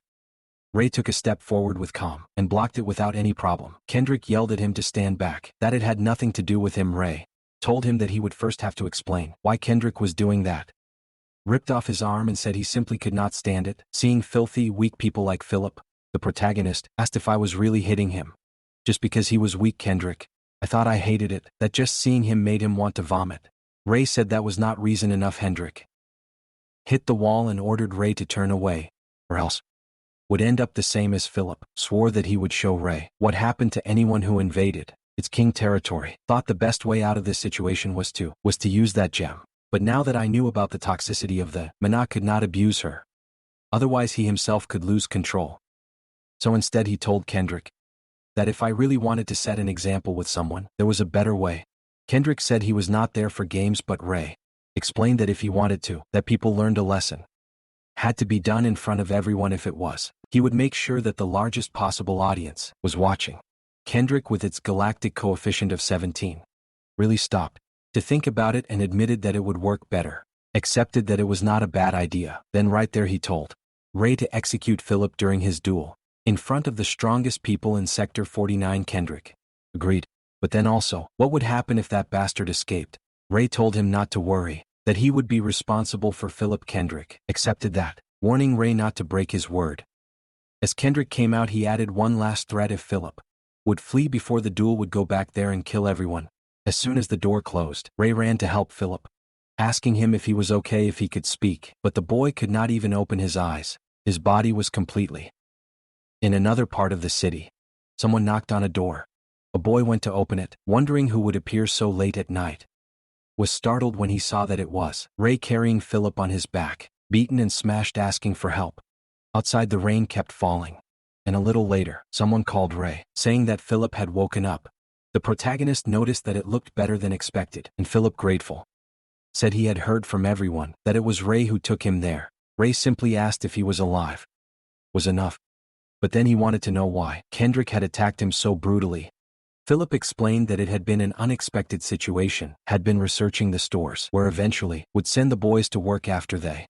Ray will take control of everything, but while I was doing this research, Kendrick Ray commented that this was quite risky, and I understand why. Philip said it was obvious. There was an opportunity of making money and I could not waste it, but Ray noted that although Philip's words sounded materialistic, his heart shone pinker than Dorado. And El Dorado was theoretically greedy, so this guy clearly had another reason to raise money. To something Ray was not talking about. I thought if I knew Kendrick for a long time. And Philip said that yes, I was not hiding anything or doing anything wrong there. Only he and Kendrick had been friends from a very young age, were two poor children, failing in life, living on the street and stealing what they could, but somehow, after years and years of trying, found this hotel. And it was then that finally began to stabilize. Philip once beat Kendrick. What did you do about it if you liked it? But Kendrick angrily replied abruptly, asking if they were rats and how long they planned to continue living in hiding like this. At that time, Philip realized that for some reason, Kendrick never felt happy. In fact, it was as if he was always angry, was always training obsessively, working on your body. Then half a year ago Kendrick left the hotel. After that he began to dominate the streets, throwing himself into countless fights like a crazy Ray. Thought he should not have been winning, just for training your body. Should have been losing. Philippe agreed at first. The difference between him and the other boys who controlled the area was huge, but then, suddenly things changed. Out of nowhere he became really good at fighting or more. Became precisely the strong enough that even when he was fighting, bad could still win. Ray then asked if Kendrick, I had always had that ring. Philip explained that he had recently achieved this. Apparently, used it as proof that he had defeated a gang leader. It was basically a war trophy, Ray insisted. Asking if he had not been this violent before. Philip was impressed by how much Ray already knew, but explained that yes, that it was when he left the hotel that everything changed. Ray assumed that he probably, that man in the hat had found Kendrick. On the streets the guy should have seen potential in him and gave him that ring. Probably, I was looking for people to whom to give those rings. Philip continued to talk about Kendrick and Ray could see sadness and repentance in his heart. So Ray asked him if he would not like to talk to Kendrick and try. Literally things were old friends, so why not try? Awaken it to reality. Surprendement. Philip was hopeful and said he would. Risky although, considering that the last time he saw Kendrick almost died. Ray told him that he could accompany him to the fight. After it ended, would have the opportunity to talk to his old friend. But Philip denied with his head and said it was impossible. Was not allowed to enter that area. Only affiliated people. One of the three bands was entitled to participate. Someone like him, just a boy driving a small hotel, had no right to be there. Ray, however, he told her not to worry, that he had already fixed it. Kendrick himself had agreed to take Philip. Philip thanks him, but Ray says he is going too far. Because if he loses, the boy is going to be executed publicly in front of all. Philip immediately wants to know how to wait. What is it about being executed? Ray confirms it. Yes, that means exactly. If you lose your friend.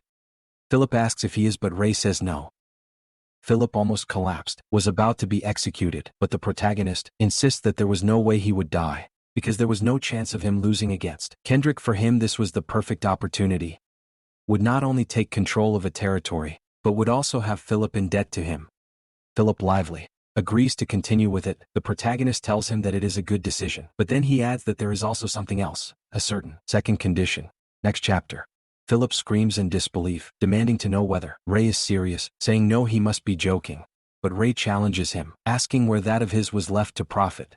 Did not say it would overcome fear, is making a business offer here, and it is a great opportunity for Philip to win a lot. Philip admits Ray is not wrong.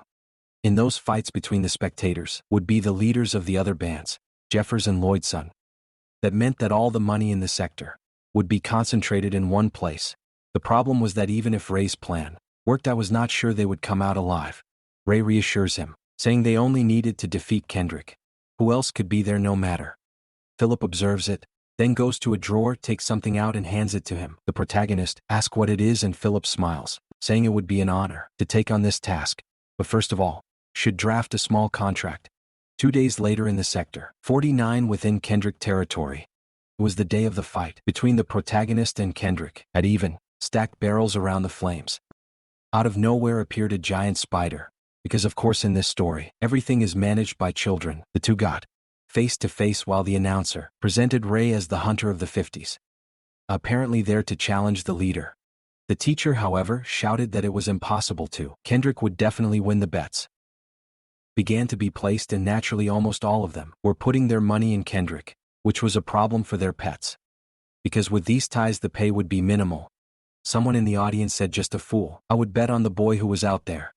That he had no chance of winning. They were not even there to make money.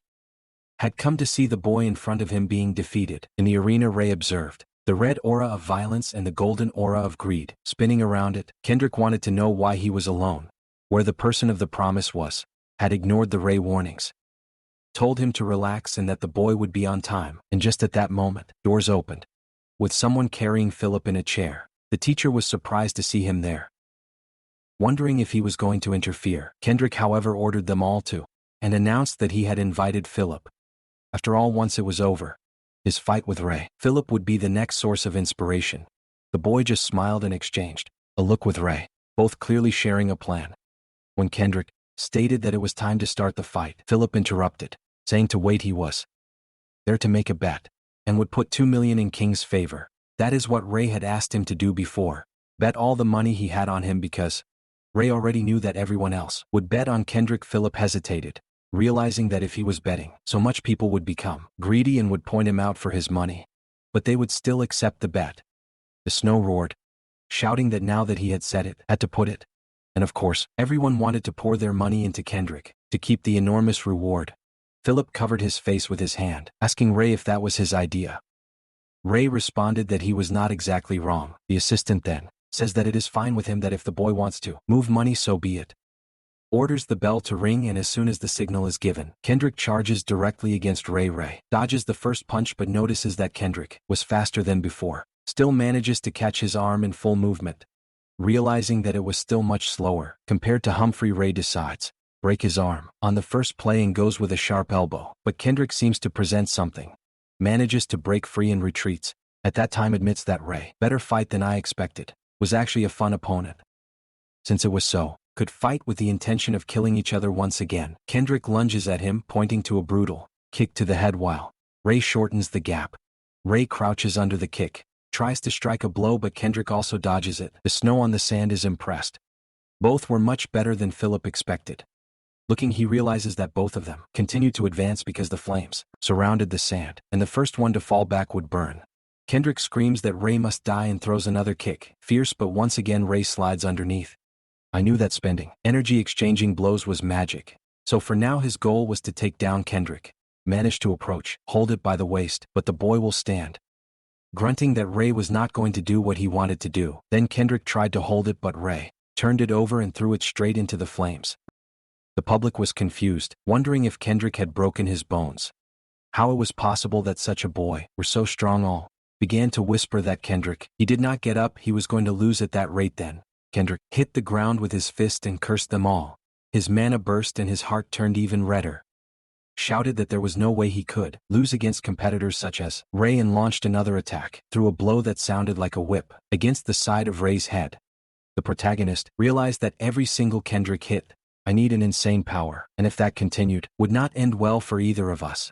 Recalled what Niles had told him, that in a direct fight, weight usually mattered more. And now, even with Ray invoking a barrier, Kendrick's sheer strength was returning to maintain his defense, but Niles had also explained to him a way to overcome the weight difference. A joint key. Classic jujitsu.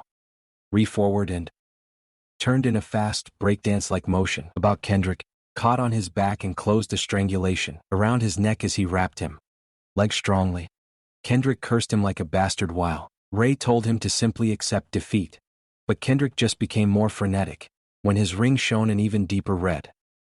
Then Ray noticed that something was wrong. Kendrick got up with Ray still clinging to him. At that rate, Kendrick was going to destroy himself by burning his own body. Somehow, however, Ray turned it over and knocked it down by throwing it on his leg. The ring began to resist and Ray snatched it out of his hand. The smile was completely disconcerted. It looked like Kendrick had.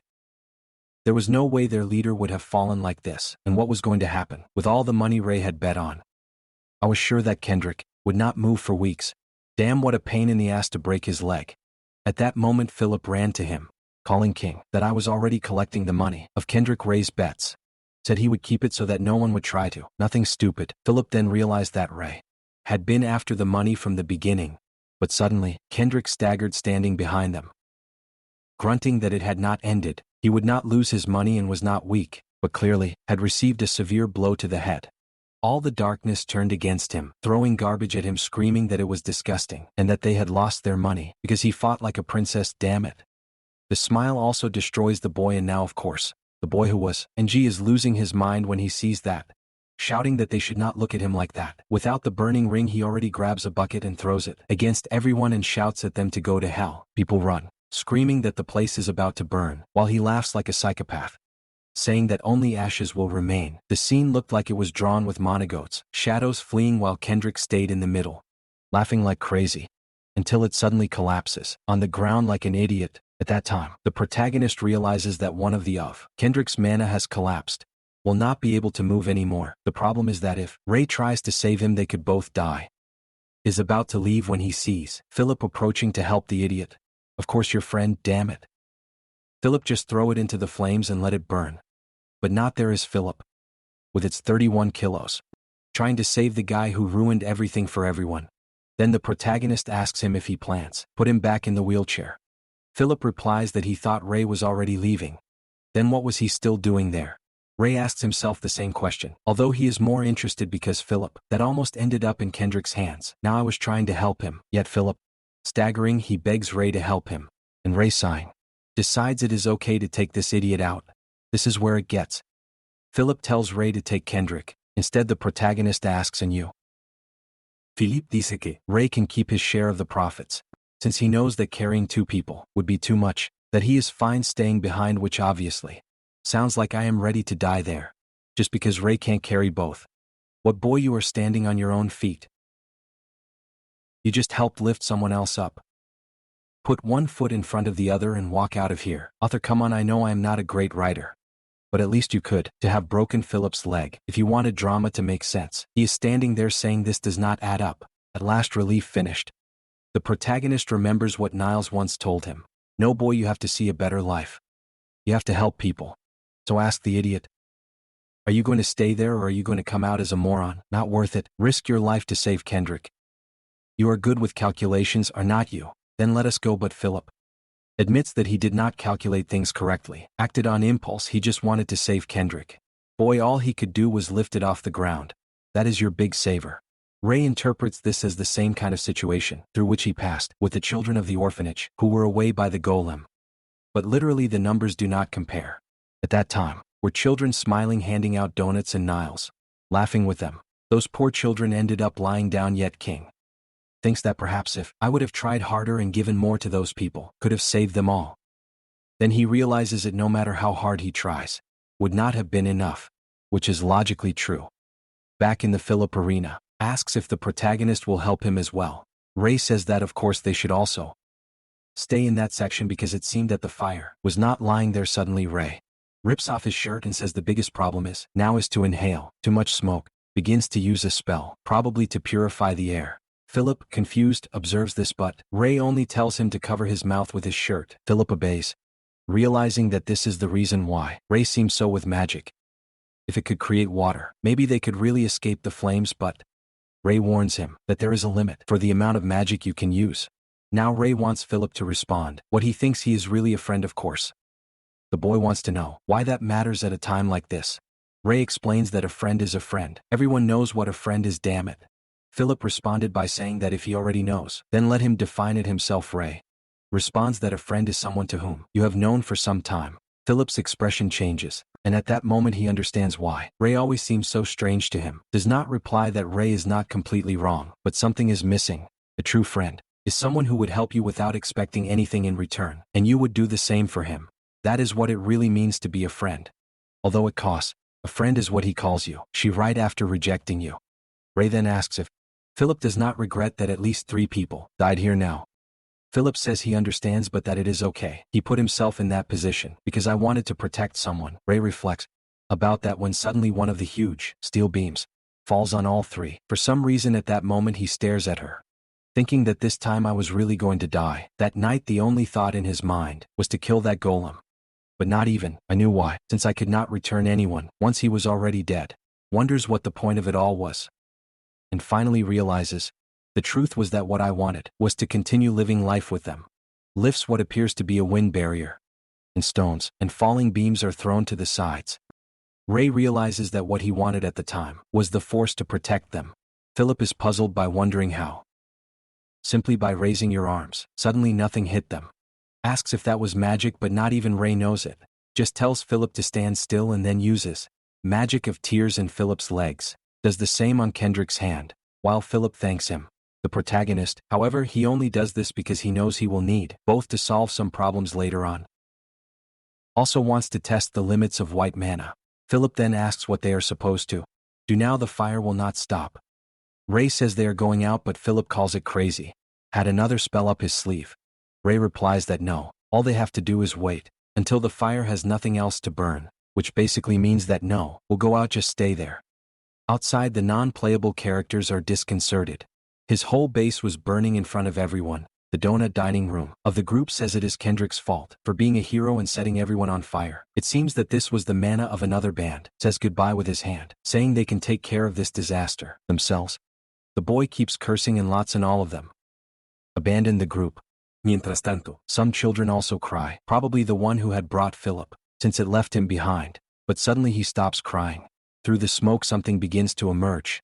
All-Star goes through the rubble and the boy points out, screaming that someone is coming out of there, is the silhouette of Ray. And just behind him are the other two.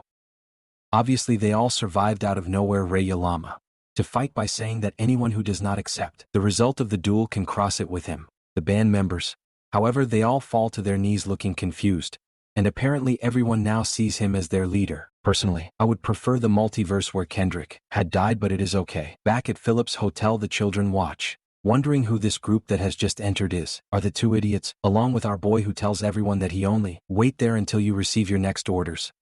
Philip asks Ray to wait a moment, then wonders if Kendrick is not going in, but Kendrick, almost in tears, he says that Philip abandoned him. How could I come back as if nothing had happened? Philip replies that it is okay, because he would have done the same. The boy gets a little emotional, they hug each other, and the protagonist tells them to do what they want. With that, the two enter.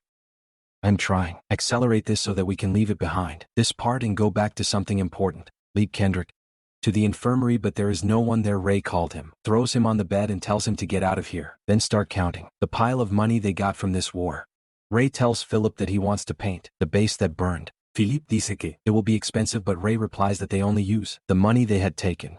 Yet Philip resists, arguing that he had done most of the work and deserved to. On part, the protagonist finds it strange because Philip's mana shines in blue and green gold. Asks him if he is worried about him, but Philip says no, who knows that Ray is the strongest in Sector 49. Just think about dividing money in a fair way is the right thing to do, instead of Ray spend all his part to fix everything. At that moment one of the children bursts in, saying that the other bands had appeared with their subordinates. Philip is surprised, but Ray is anxious to take care of it. Knows that these two bands will only remain a problem. Opens the door at once, saying that they will receive their share of the dividends. Right outside, Lloyd's son on the left says that he thought they had died, and left to the right, Bald Man demands to know how they survived that fire. Of course both were there because they were not happy that the band of Ray would have taken all the money from the betting. Philip was accused of continuing the fight, of cheating everyone, and that is why they demanded to return the money before everything escalated to a Ray fight. Admits that they are right, that some of that money did belong to them, throws them a single coin, saying that was all that was left of your bets. If they wanted the rest, would have to take it by force, because that is how things work on the street. The bald man loses his patience. Ray immediately tells Philip to come back to construction work. The two leaders launch an attack, even though Ray knows that your body is not in the best condition right now, but that does not matter, because at that instant he slides his finger into the ring. Suddenly the power explodes, his arm is shaken and destroys both weapons. Both are stunned, unable to understand against what kind of shield they were fighting. Ray charges them both by the face, and the stars on the ground. Farndora. The children at the bottom are shivering, and Ray orders them to come against him, and they obey. I still thought they would step back, but not all of them advanced. Now the boy is finally starting to get out of control by becoming crazy with his finger on the ring, hitting them all. People who watch think it is crazy how he was fighting so much solo. Or one of the band members, now fully healed, screams that Ray is amazing. Another quickly warns him not to say that their leader is Kendrick, but the first one answers, Kendrick was beaten to a pulp by this guy. Another voice rises, shouting that everyone must face reality. We're fed up with Kendrick doing whatever he wanted to do. All had been beaten by him before, and see it crushed by the hunter. It was actually the best thing that could have happened. In the midst of this, the bald leader of the opposing gang shouts that everyone should divide, raiding the hotel and beating everyone in. That surprises the protagonist, knows he can't stop them all. And in an instant the children are already running away in panic. But then Ray pulls red mana and screams, ordering everyone to stop. The children who used to obey Kendrick realize that perhaps these orders were for them. So they are launched. Those who tried to raiding the hotel do not understand why this is happening, but now they are the ones being hit. What follows looks more like a kindergarten fight, where no one is really hurt while Philip and the rest of the angels upstairs just watch. I do not even know how many children there are in this place, but suddenly, some of them pull out a giant sugar cane. As if they were riding a kind of rope. Medieval, what is going on here? Listen, children are panicking, screaming that some crazy people are charging, and one lowers a hammer. Oh no, Ray catches it in full motion, declaring that today no one will invade this hotel. Everyone is confused. 1 second the boy is still and the next disappears, blocks the attack head on, and suddenly it is containing several attackers at the same time. Then, leaning on both hands, he throws them to one side in a movement like an ogre strike, and the children fly away. Philip wonders what it looks like, even possible, while Ray just stays there, farming aura, glaring with the eyes until everyone is scattered. It was time to win out of pure intimidation, because his energy was running out. It is then that darkness bursts into cheers. Hunter, you are amazing, my God, you are amazing, Ray. Look in their hearts, wondering what emotion that was. I had no idea. Later, exhausted, collapses, murmuring that it was not so bad after all. Next chapter. Suddenly it is in a manga. Now everything is in black and white. Is wandering around without understanding what place this is. Begins to climb a mountain of snow, and at the top, finds a strange source of light aglow. Bright white in a world, in black and white, that curiously gives you a sense of certainty. The certainty that this light was originally white. Then extend. Cracks in her, and her interior, of colors, bursts in the of an eye. Of eyes, is standing in a field of countless colors, wondering what that was. And just at that moment, wakes up in bed without understanding where the note is, which is probably Philip's hotel, and wonders what a strange dream that was. 2 people open the door, asking him if he is okay, and wanting to know if he wants something to eat. Ray is still confused. He does not even know what day it is. Turns out to be 6:00 p. The following day, which means that the boy had slept 24 hours straight. Practically stands up immediately, saying that it will come out on the 2nd floor. Sees everyone talking excited on reconstruction, is sure that Philip took it upon himself to assign work to all. It even seems that the band of Kendrick was going to stay at the hotel. One of the guys in that band steps forward, flexes his biceps, and says Ray can count on him if he needs to help. That will load all those boxes where needed. Ray note, however, that the boy's heart is fraught with guilt. While descending the stairs, all Victorian his name, shouting that the hunter is awake, clearly impressed. But suddenly, a scream cuts the noise. Someone orders him to stop as Kendrick, running towards him with a gun in his hand. Okay, I got carried away, it is just a yell. Ray tells you to stop, reminding him that they had already solved this. But Kendrick throws himself anyway, pointing the leaf at King's huge eye. Just before I touch it, it freezes completely. Murmuring that he is going to kill the bastard, Ray asks him what his problem is. Then grabbing Kendrick by the arm, he carries the blade against his own neck, saying, "Matter here." Ray is putting on a tough guy act, because you can see that Kendrick has nothing to do with anything. Red, in other words, does not have really the intention nor the conviction to kill. Then Kendrick suddenly tries to turn Thiel to itself by forcing King to activate his magic and stop the idiot of getting hurt, as if it was not enough not to kill him. Now he has to save the guy from himself, my God. In the following scene, Philip is entitled, saying that there should not have been a leaf inside the hotel, for God's sake. The protagonist says it is okay that no one dies injured while Kendrick stays there with his head down. Philip immediately wants to know if the fool really wants to die, but Kendrick says he does. Seriously, now that he has lost the duel, everyone will think he is weak. Everyone will laugh at him and humiliate him again. Wait, I do not understand. You really are weak, boy. You defeated, of course you are supposed to be humiliated, just like all the others. Philip disagrees, but then he hits the table and asks how much he even knows. Not known at all. Is then when Ray notices once again that the boy's heart was shining in red. As always, its mana was being drained in an abnormal manner. Remembers explaining about objects that activate mana in this way and how they can cause a kind of addiction or intoxication of mana. Kendrick wants to know why he was saved. This time things were really over. Says it would have been better if he had burned himself to death. Yes, I agree with you, boy. But Philip says he saved it because they are friends. My God, I am not your friend. I want to kill you. How can you call me friend? I am a bad person, not Kendrick. We have gone through a lot. I know life has been hard for us. Let us be friends again. No, we won't be friends. Yes, we will be. Come on, take my hand, then I pull it into a hug. Kendrick cries again while the protagonist just watches. He keeps talking and confronting himself. I trained, but that guy caught me in the street and hit me. So I started wearing the ring, for God's sake. Then another hooded man appeared and found me beaten. Again gave me a hard look. Made an ugly face and also gave me his ring. Then I started to get up. I saw that it was too strong. The guy was incredibly happy. Told me that all I had to do was to gather 66 losers. Would give me to the elite group, and I would become the best of the best.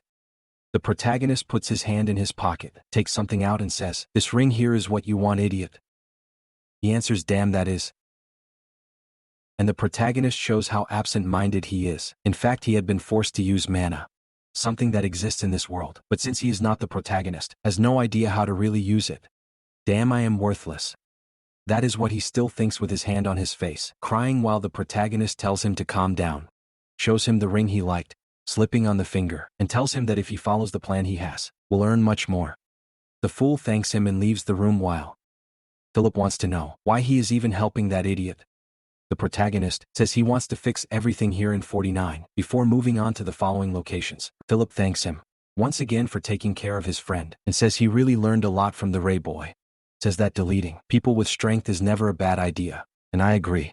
But it is not always the best option in this case either. Just wants to leave things in this sector in case you need to help in the future. Philip says he is fine, but the boy deserves it. Take the rewards then.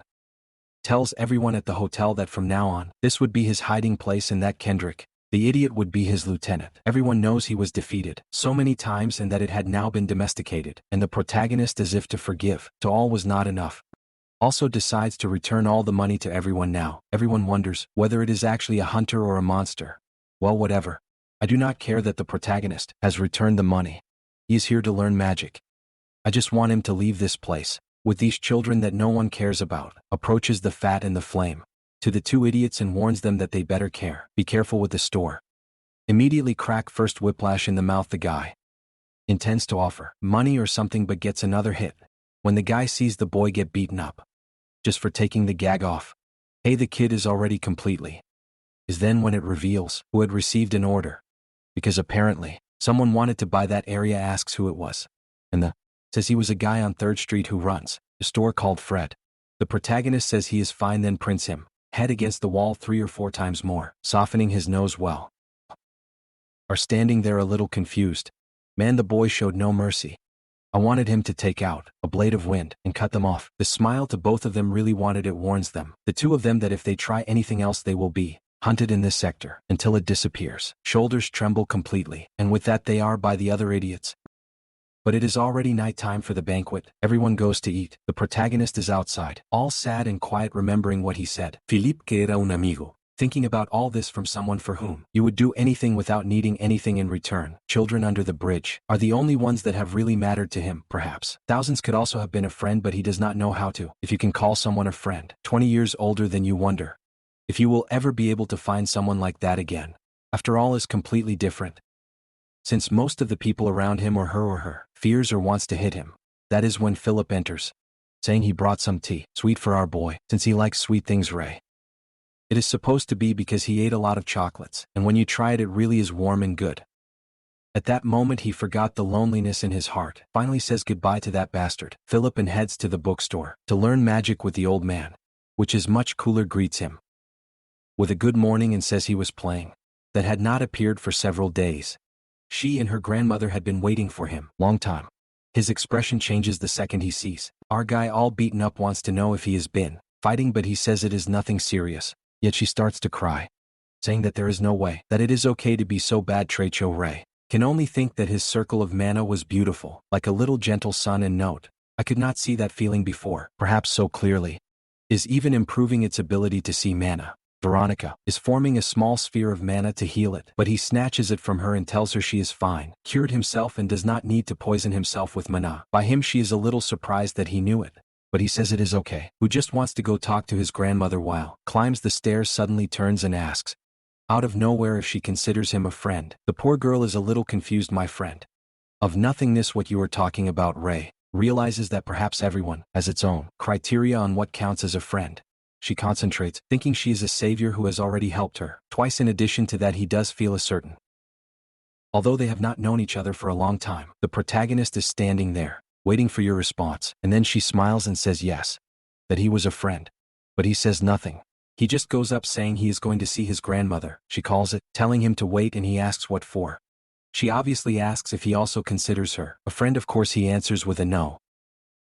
The poor girl is shocked, furious, and says she is going to hit him, yells at him to come up, that she will take care of his siblings, and that he never wants to see his face again. The protagonist is confused because he yells at him like that, this crazy girl, but she does not care much either. Simply enter directly in the room to talk to the old man. And the first thing he says is that you are supposed to sleep less as you age. But in your case, with sleeping more and more, is about to reach the point that he will soon sleep all day while you could have been learning magic from a magician who is about to die. You were outside hitting teenagers, Ray mentions, who heard that the old man was sick and asks how much time you have left. The old man finds it funny, then has told him and reveals, which has at most half a year left. That is why the magic lessons will start today. Ray says he is fine, but first he wants to know what this object is. The old man observes it intensively and says that it looks like a strengthening stone, but close explains that it has a mixture of amplification effects and extra power. In addition to that, there was magic embedded inside it, but along with those bonds activated, there was also a mixed exploitation spell. Ray has no idea what that means, so the old man explains, the more you use a stone from mana, the more it deteriorates, until there is nothing left but an empty shell. But this one was different. Every time the user resorted to it, it drained vitality to repair itself. Ray can't believe this is possible, but the old man says it is actually quite normal. The source of energy of the ring is mana and strength. Human vital is also mana in a different form. The only detail is that this particular magic is not something that anyone can do. Then where did the boy get something so dangerous? The protagonist is an enemy of secrets, so it only says there was one guy with hat in the city. He defeated the former gang leader, and apparently that guy had received the ring from someone named Mark Red. That name says tense to the old man, who says that this is impossible. People is the organization most dangerous and influential in the underworld, sell weapons, drugs, even human trafficking. There is nothing not to be involved in. In addition to that, have fewer members than other organizations, and keep their secrets much better. But the real reason why they are dangerous has nothing to do with numbers, is because every member of your guild is a magician. Ray ask if it is really that easy. Find such a magician. The old man says of course not. That scarlet gem is its symbol, and each member carries a. That already shows how little they care. Become addicted to manhwa and other Ray follies. Comments that the old man is quite well informed. Well, it is old. Think if at 17 you already know some things. Imagine him at 220. The old man replies that he is obviously informed, who spent his youth wandering everywhere, looking for the share. A certain friendship with all those who seek it. And one of the pieces says, is in possession of Mark Red. Confused, the protagonist asks if it is not just that thing that appears in the sky, how Mark Red could to have part of it. The old man explains, the idea of is that there are 7 colors that appear in the sky, but when he looked for it, there was a moment when he met Mark Red and saw the red gems they produced was strange, because they were of extreme quality, and many members prefer them. How they could get so much energy from that guy. It was then that he heard of some people that there was a kind of gemma, radiant, that contained infinite mana. Ray asked for more details, and the old man speaks to him of a land, ancient, of incredible abundance. In the middle of a human city, there was a gigantic gem that provided light and energy for the whole city. That light alone was capable of making fertile crops and cure any human disease. But of course, such a rare power was something that many wanted to monopolize, and thus a war broke out between humans, and at the end the so-called broke into 7 fragments and scattered around the world. The protagonist understands that one of those pieces of is in the hands of Mark Red the Elder. Had wanted to study the magic that so many people talked about, but this organization has always been too dangerous. Ray is sure that the guy from the one who stole the stones in Mark Red could be some kind of executive, or simply any member. Who exactly does not know it yet. Henceforth one of its objectives is to really investigate these people. There must be some clue over the assuming they really have a piece of him. The old man already says he can see that the boy is about to launch into something extremely dangerous, but that no matter what he says, nothing will stop him. The protagonist only nods, and the old man says he respects this determination, returns the ring, and says that is all he knows about Mark Red. Who else was trying to find out? Ray ask if it is possible to deactivate negative magic inside the ring. A while later enters. The governor says that from now on, as they have a new student, we'll have to start from the basics. agrees, and the elderly explains that the first lesson will be about the formation of a circle. Although magicians can use magic from the atmosphere, mana addiction is a problem they must learn to handle. Or on the other hand, when that same atmospheric mana passes through the circle, becomes refined. The problem is that each person's circles work differently. So there is an uncertainty about what types of spells, elements, and magic can be charged by each person. The protagonist begins to remember everything I had seen before with the old man, although his feelings were actually complex. Had only one white circle of light around him, comments that the shape of a circle is simple, then asks to explain. She says it is okay. She gathers mana in his hand and explains that it usually starts like this, attracting the mana you are most familiar with. Then you concentrate that mana, you place it on your heart and make it continue around your heart.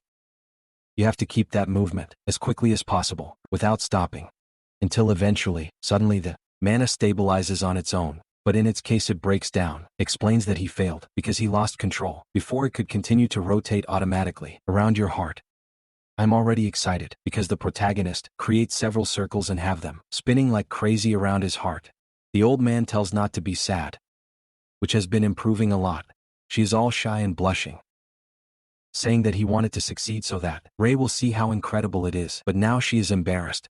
The boy then tells the protagonist to lend attention, and Ray replies that it is okay to close your eyes, and when you open them, see that human world around him again. First needs to attract mana with whom you feel most familiar, but for him anyone is fine. Gathers it in his hand, places it around his heart, turns it, accelerates it, and suddenly there is wind exploding everywhere. While he remains focused, is shocked, and the old man is half incredulous. Ray feels his body is about to explode, but he still knows he has to fix it, because if he wants to avenge people under the bridge, has to become as strong as possible. Suddenly opens his eyes, wondering if the circle disappeared. But in your heart you can feel something spinning around him. The bastard had made the circle on his first attempt. Of course, finally. Some magic. Instead of dealing with those children. Can't believe it actually worked. Takes his hand, says he is amazing, and asks him how you can form a circle. The boy was a genius among geniuses. The old man wonders how it is even possible. He himself had been considered a genius all his life, and yet it took him 3 months to form his first circle. I never imagined that anyone could. To do so on its first attempt was really well above who no one knows, because I do not understand the thought. Then the old man tells him that his circle contained strengthening, weakening, and regeneration. But of course there were also other elements there. Is difficult to understand, but it seems that the boy has several types of mana. Inside itself, red mana from the pink anger of darkness, target of concern, and many others that exist in this world. Ray asks how the old man can even see the mana in his heart, and he replies that he does not really see anything, all it does is feel it. Also, if the boy does not want anyone to notice it, all it has to do is stop the flow of mana. The protagonist decides to give it a try, makes a cut in the circle, and it looks like it worked. Then when the old man explains that in daily life, it is always better to hide your magic circles. It is not worth walking in this dangerous world, transmitting to everyone what kind of magic you understand. At the moment you throw a spell, the circle is revealed, and whether someone notices it or not depends on the distance. The old man is impressed with something else as well. The boy had just created his first circle, but not even looked tired. So he tells her it is time for a test. He will use some magic, and all that Ray has to do is try to copy it.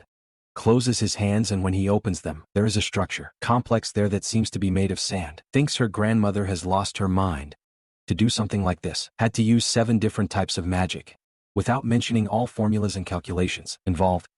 Without any explanation, it should have been impossible. Yet Ray already has the same thing in his hand. The old man wants to see the boy's limits, so he tells him to make a little house, then a flower, then a statue. Now the old man is completely baffled.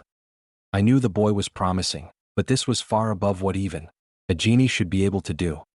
But after all that excitement, the old man is going to bed, and I am done, fearing the day he will never get up again. It is going to hurt. Outside, praises Ray, saying it was amazing how the protagonist could do all this. Does not want to reveal to anyone who can actually see the mana, which makes copying much easier. So he just says he tried. Do what the old man said and it worked. Realizes that she will not tell her the truth, so you just smile away, saying it was amazing. I can't get rid of the feeling that when I am alone, will cry for herself as if I am Mexican. At that moment the protagonist looks at her and asks her if she is jealous. The girl remains surprised and admits that she may be surprised, while wondering how the hell can drop something like this on his face. The protagonist wants to know if he hates him, if it bothers you, or if you are angry, or if you may think I should have completed his own circle before he asks. All that because that is how people normally reacted every time I saw any of her talents. She note that it will not stop until a response is obtained, so start thinking. Explains that she is impressed and would like to, but which is not a negative feeling. Maybe it is because she is her friend. The protagonist, all twisted in their way of thinking, says that maybe friends do not feel envy. Among them she replies that this is not always the case. Thinks this idiot should simply say directly that they are friends. After all, it makes no sense. If only she considers him a princess. Does not work that way. The protagonist remembers Vale, sharing food with everyone, and says he understands part of that feeling. Note that although he had no expression on his face, he looked too sad when he said so. So it turns around, saying he is too weird a guy by. But the boy does not stop, tells him to wait there and asks him to teach him how to read. The only words he knows are ball, dog, and house. She wonders if she will even be able to do it, as never taught before. And not even the children help her much, yet he gets excited and says he will show it. Since Ray saved her twice, at least try. But there is something you absolutely have to do before starting his studies. The protagonist already imagines who is going to ask him to eliminate the entire Jeffers gang, which would be quite easy, just say the word. But instead she tells him to take a bath. Holy heaven, set it on fire. It turns out that the boy actually was made a stinky mess. Next scene. Comes out of the bathroom and she's all bright-eyed, saying he looks too handsome. Mientras tanto, he just wants to know why he is looking at him. Do you see any weird color shining in my heart or something like that? She has that thought in her head. And with that, the lessons are about to begin. Obviously his goal is to be able to read these books. After all, there are countless districts you must continue to climb through, and in each one there will be different books you will have to study to gain more knowledge. Says she can count on her. They are not even opening the store anyway, so he is always available to help the boy. He tells her that technically, the store could now start reopening. It looks like those guys won't be coming back. Surprised, she reads the expression on his face and asks if he killed them, but he says it is not that cruel to kill someone just to throw a stone to a window. Yes, I guess I got carried away asking him to slaughter everyone. This is the beginning of class time. Books on the table. She begins to explain languages, this and that. He wants to know how long will take time to study, and she says it will take at most 1 month to study. He says it is okay to choose everything if they start to work on some mathematics problems, or something like this. She gives him exercises, but he finishes them in a sigh, says it is over. I thought I would get them right all, but she shows him that he missed only one. At that rate they could finish even faster than she thought. But then the class ends for the day, and she says she wants to ask him for something, wants me to observe her while trying to make a circle, to see what he is doing wrong. He thinks it won't work. You are welcome, since he has no idea what I could teach him, even, but she says it is okay. Who just wants me to observe her. If you notice something you can say it, if not, nothing happens. As payment for teaching her, he accepts and she thanks him. Then he asks if he can read some books and she says of course. So start with the dictionary. The tough little one wants to learn the words. Is actually just looking for a word, and that word is. What did you think I was going to do? She says that. Doubt that it is there anyway, because the way he uses the term is linked to magician stuff. At that time, he is already using magic to attract a booklet to his hand and then several more. Damn, what was that? Notices that it is becoming easier and easier for him to use his mana. Lately can't wait to get back in the carriage, where no one is looking at it for. Try all kinds of things. Right now inside your magic ring there are mana, red mana, light pink mana, and white mana. Light pink of the environment was harsh and difficult to manipulate, but once refined into the ring, became as easy as any other. Is eager to experience more and more to learn new incantations.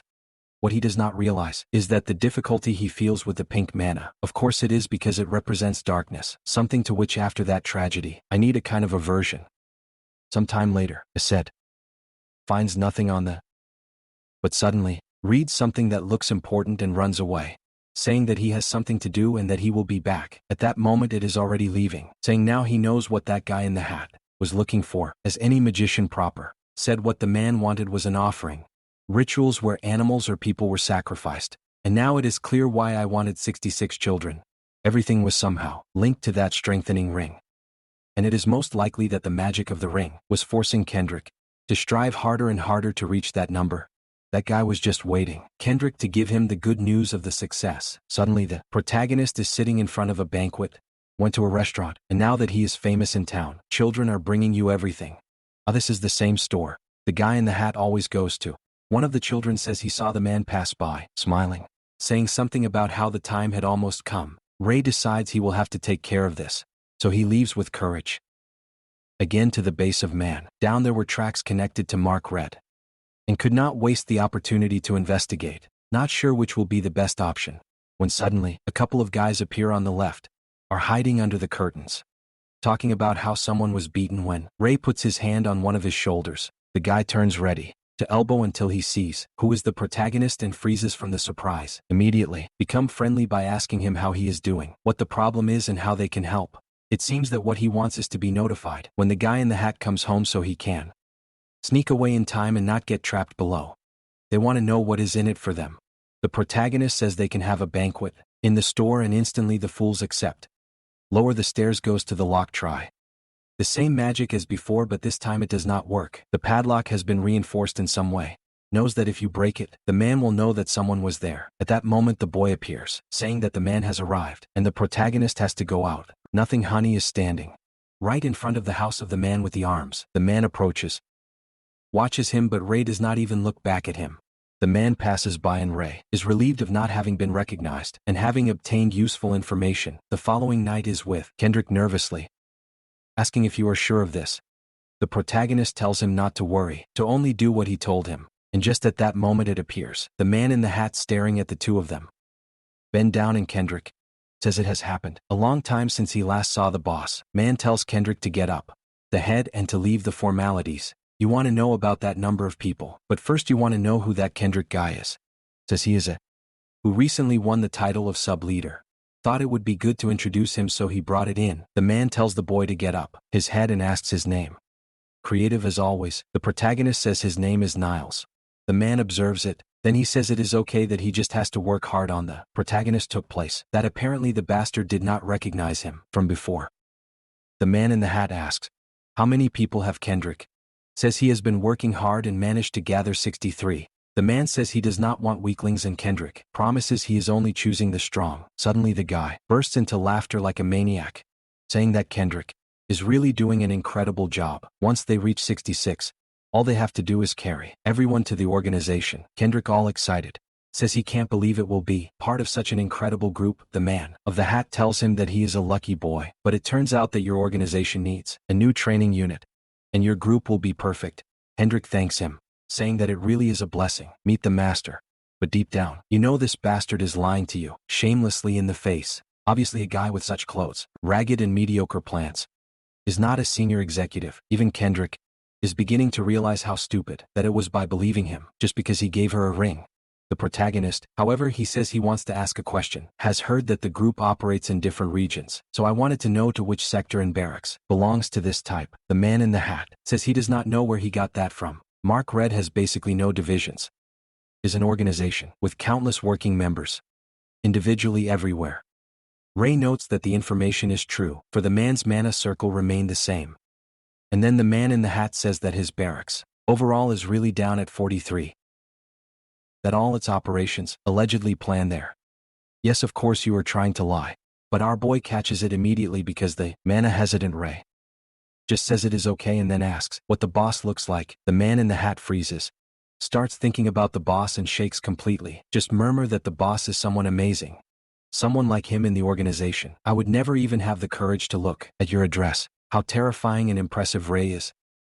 You may notice that it is a mixture of admiration and fear. The man then says he knows the children are getting together there in 2 days and announces who will come to check how things are going. And just at that moment Ray Viana, filtering from his hand and dripping to the ground. It was not much, but in a strange way the guy had begun to form a magic circle. Clearly the whole place was going to be used for something. The man pulls some stones out of his chest and Kendrick wants to know what they are. The guy says they are amazing. Stones float in the air and Kendrick asks Ray if this is right. Ray tells him that yes, there is nothing to worry about. Stones fly to different corners of the magic circle that seems to solidify completely.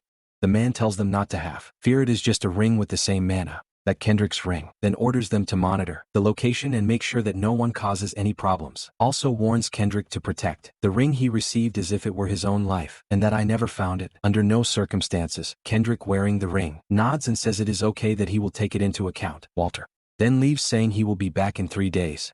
The door closes, and Kendrick collapses in shock, asking what this guy is planning.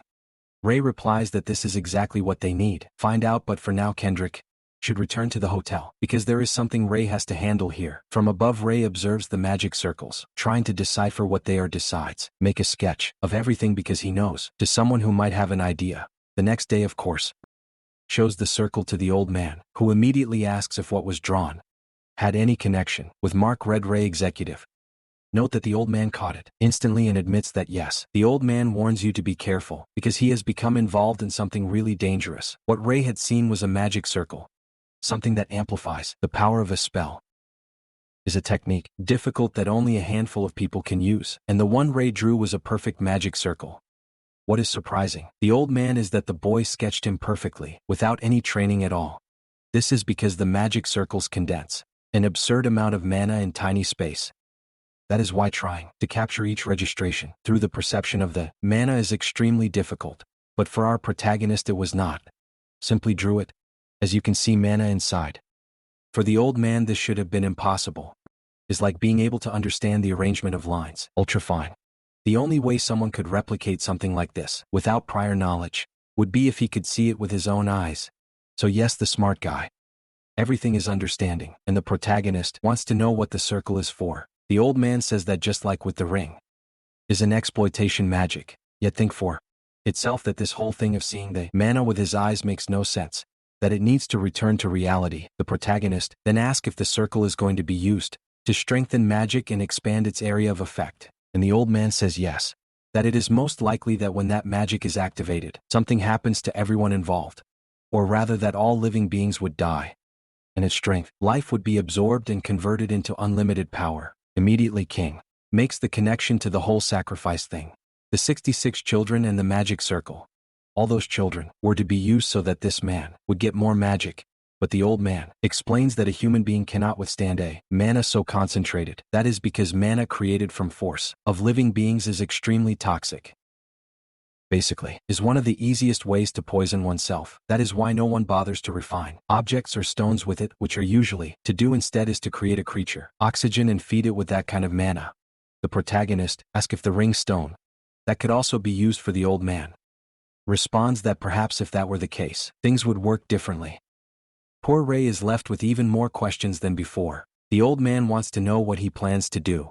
Ray thinks so, but he does not say a word, and so on. We jump 3 days ahead until the promised time is standing at the door when Walter arrives wanting to know where Kendrick is. The protagonist replies that he is inside the mirror, giving orders to all, so he came to receive it instead. The man thanks him and says that they can enter, but what 606 people, they may be there as promised. Already thanks them for hard work, but when you open the mirror, is completely empty. Is about to ask why there is no one there when the protagonist is already attacking him from behind. At least Ray's shot is accurate and stealthy. But of course the man immediately defends himself, demands to know what the hell he thinks he is doing. But the protagonist is not here to chat. Conjura a ball of fire instantly and throws it straight to his face. Man is forced to retreat, just dodging, and he wonders who the hell this brat is. At that moment the door slams shut. The protagonist pulls up his hood and says that the boss gave the order to get rid of him. Man laughs like a lunatic, saying that the boy has returned, realizes that the boy discovered that the circle was going to activate at 3 o'clock in the afternoon, but for him, that is even better.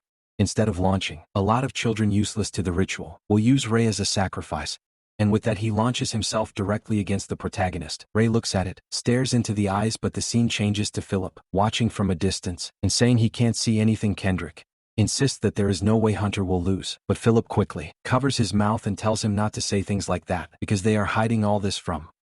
It turns out that she is also there. As a magician it seems that she could help in some way.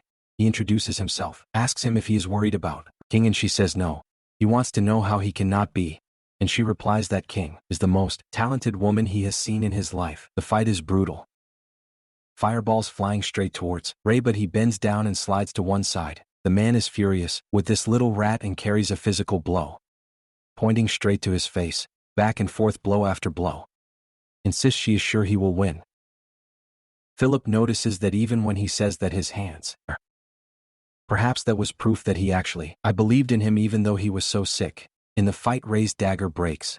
The man makes fun of him, telling the boy to give up. Launches another attack, but I swear King uses magic to reconnect the metal of the dagger, forging it again in his hand.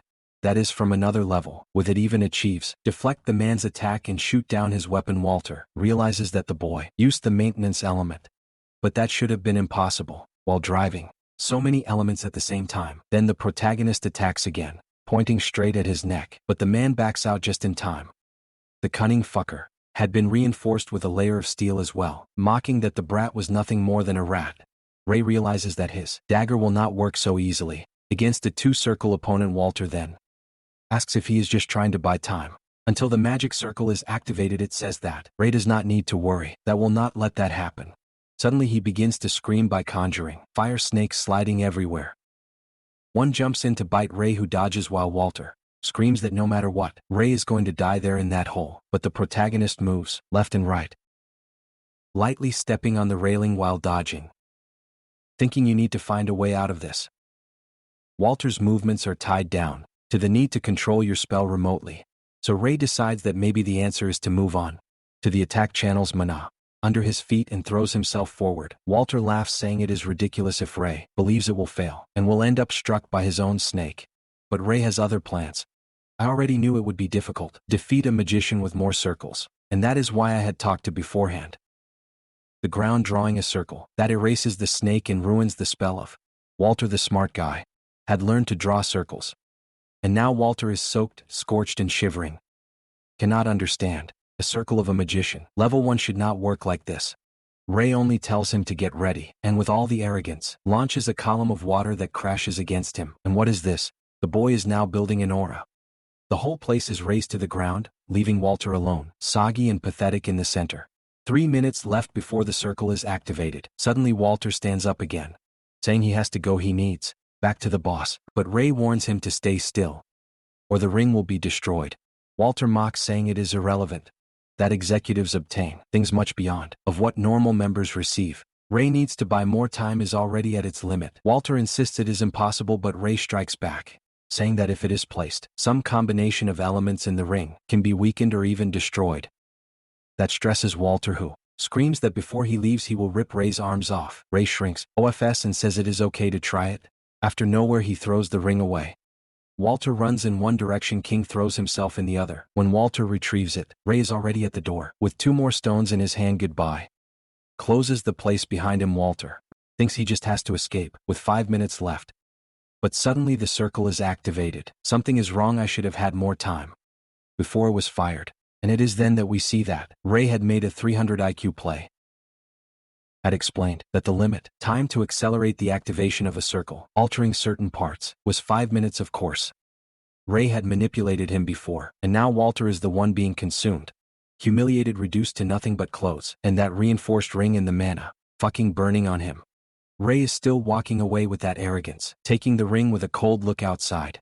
Kendrick is already panicking, saying that they need to recover Ray's body. Philip slaps him, telling that everything is fine. But suddenly she gets up, saying he feels a strange mana, that someone was entering a berserker state.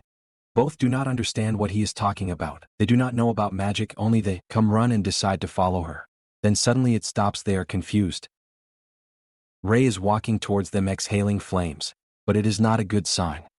Instantly recognizes it as mana poisoning, says Ray is in danger, and the other 2 instinctively prepare themselves. Philip says that if the leader is in danger, then they will have to help the boy, and is thrown forward. The child was already being beaten up before, but now with only one movement by the hand of Ray flying. And damn Ray. He really looked ready to fry this poor guy. Would have been perfect. I mean, it would have been cruel. Philip did not want him to die, but well, if I fell with him, that is life. The protagonist was already forming a fireball to throw it at him, but standing close by, trying to conjure up a barrier, and unraveled it. She is the tough one here, she is the hard one. Says that the only way to put an end to the poisoning of Manada Ray is to extinguish its flames or render it unconscious. Philip says he understands. Grab Kendrick, who had already liked the boy who is, and asks her to contain Ray.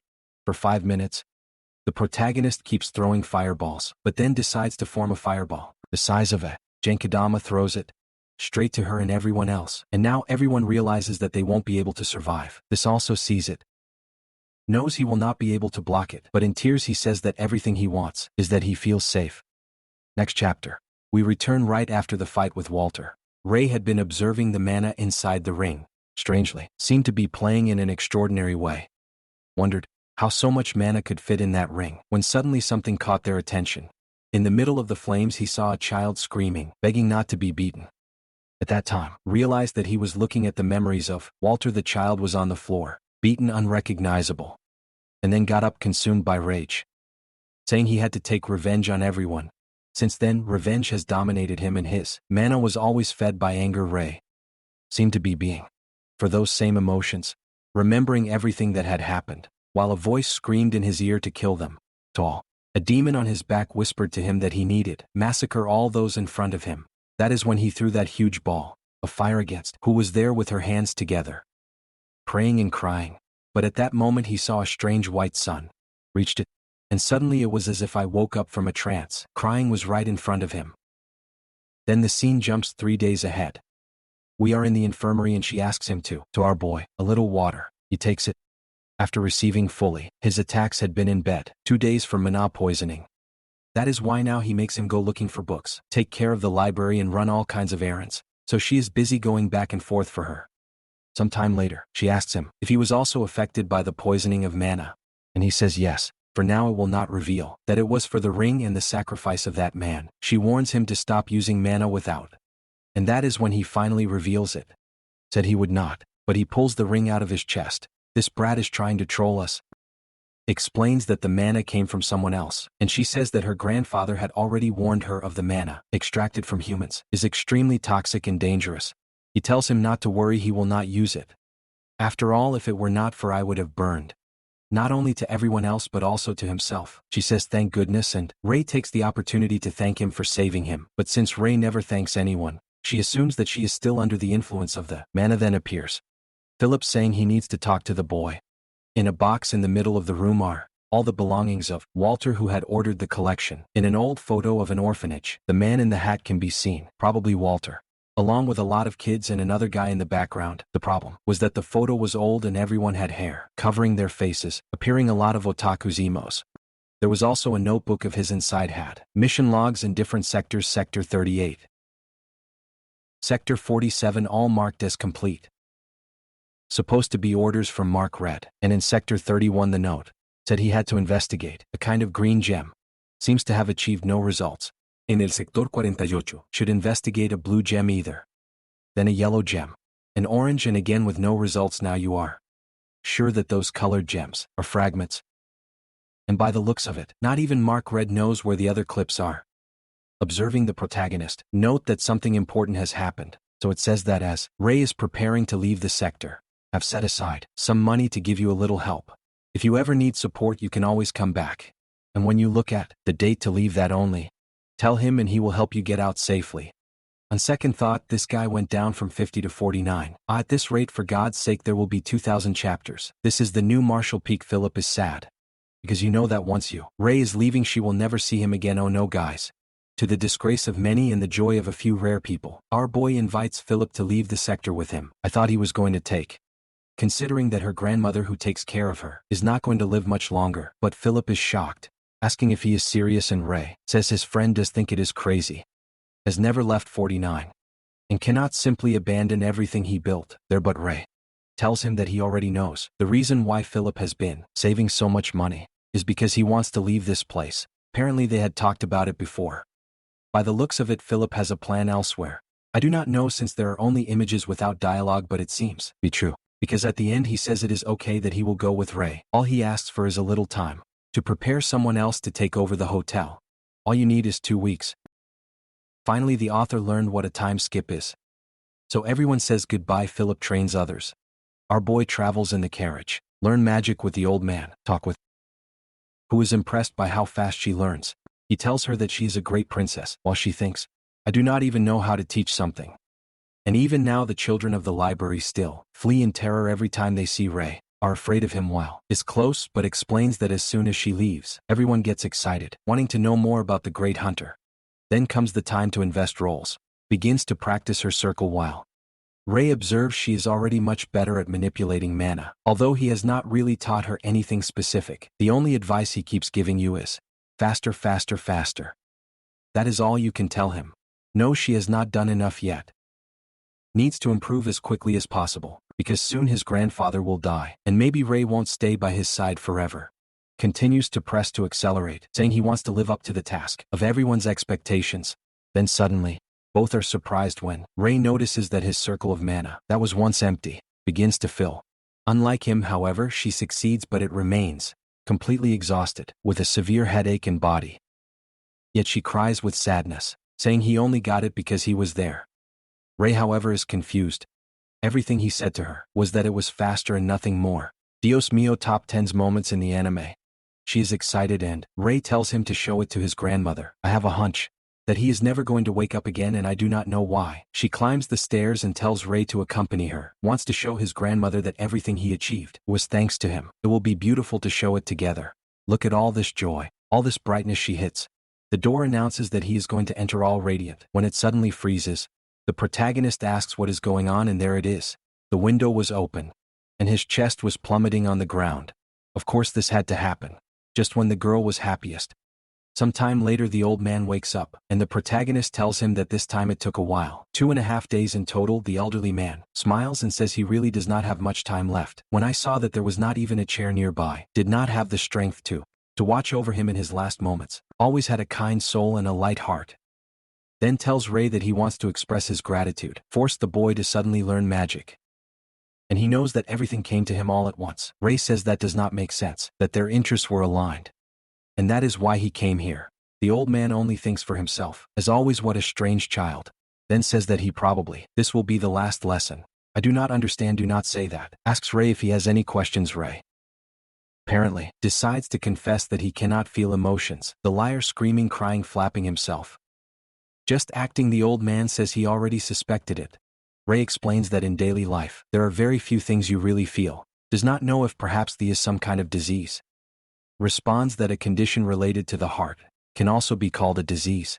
Sometimes people close down after going through traumatic experiences, but as Ray seems calm about his case, is probably different from most. Ray tries to think of traumatic moments at some time when he may have felt emotions but does not remember it. I know it has always been like this then. Ray asks what kind of magic his grandmother used. Always seemed understand Ray's intentions without him having to say anything, almost as if it has the power to read minds. The old man laughs at the sight that Ray thinks that is magic. Explains that all he did was read facial features. Tells him that every time Ray understood some kind of magic circle or sequence, sketch, a small scar on the corner of the lips. When I was confused about certain emotions, his eyes were a little sharp. Right now, for example, you can tell by the way in which Ray is looking at him that he does not really understand what is being said. All these are signs, subtle but still show what he feels. Suggest Ray to try. Learn to read people's reactions as well. Maybe that could become a kind of magic that someday I will master. But Ray says he thinks it will be very difficult. For him all faces look the same. After that it goes down the curtains and sees sitting on a table. Calls her and tells her there is not much time left. Straight to the point. No is afraid to look, because he knows that once he does it will be real. This will be the last time, but Ray tells him that this is his last chance to speak with his, and that she will never have another one again, so she runs beside you. Open the door and see the two children in tears. The old man calls her and celebrates that she has finally come. Proudly she tells him that finally managed to build his magic circle, takes him hands and reminds him that he once held him hand in the same way, and told him not to worry. He had told her that she would no longer have to suffer more because of the cold or starving her. Had been so happy when he told her to move in with him. And now he no longer had to worry more because I had taught them all enough. The boy says he has no regrets. I knew how strong the children were there, and I was happy to have met you all. We cut off at the funeral. Even spent all the money he had to build a beautiful tomb for the old man. With that the children go to sleep, and she closes the door. Thanks, Ray. Saying it would have been difficult to carry it alone. The protagonist note that he has not yet shed a tear, but that the mana container of it appeared about to explode did not succeed. Understand what expression that was supposed to represent.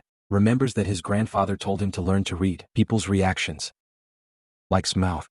Squeezes tight, and under her hair he sees her crying when Ray finally understands what she feels. Strangely, he also starts to cry and gets confused. I had not intended to feel any complications. At that moment collapses on the floor, sobbing, but our boy hugs her. remembering that Niles once did the same thing for him and that made him feel better. Even if I did not fully understand the emotion, I had a sincere desire to comfort her. The next chapter begins with Philip putting one hand on Kendrick's weeping chest, telling him he hopes to return soon. Both get into the carriage. The protagonist looks out the mirror and comments that it looks like the pants won't be leaving today, but I was not sure if they really wanted to come. Then we see a little earlier, surprised, wanting to know what that leaving together thing was all about, and he had said yes, that he wanted me to come with him, and Philip, considering that she knew all theory, even human circles, would be of great help. Also, I understand that strange white sun, a type of human I have never seen in anyone else, replies that everything is too sudden. Also has those 2 children to take care of. He tells you not to worry, that Philip's hotel can take care of them.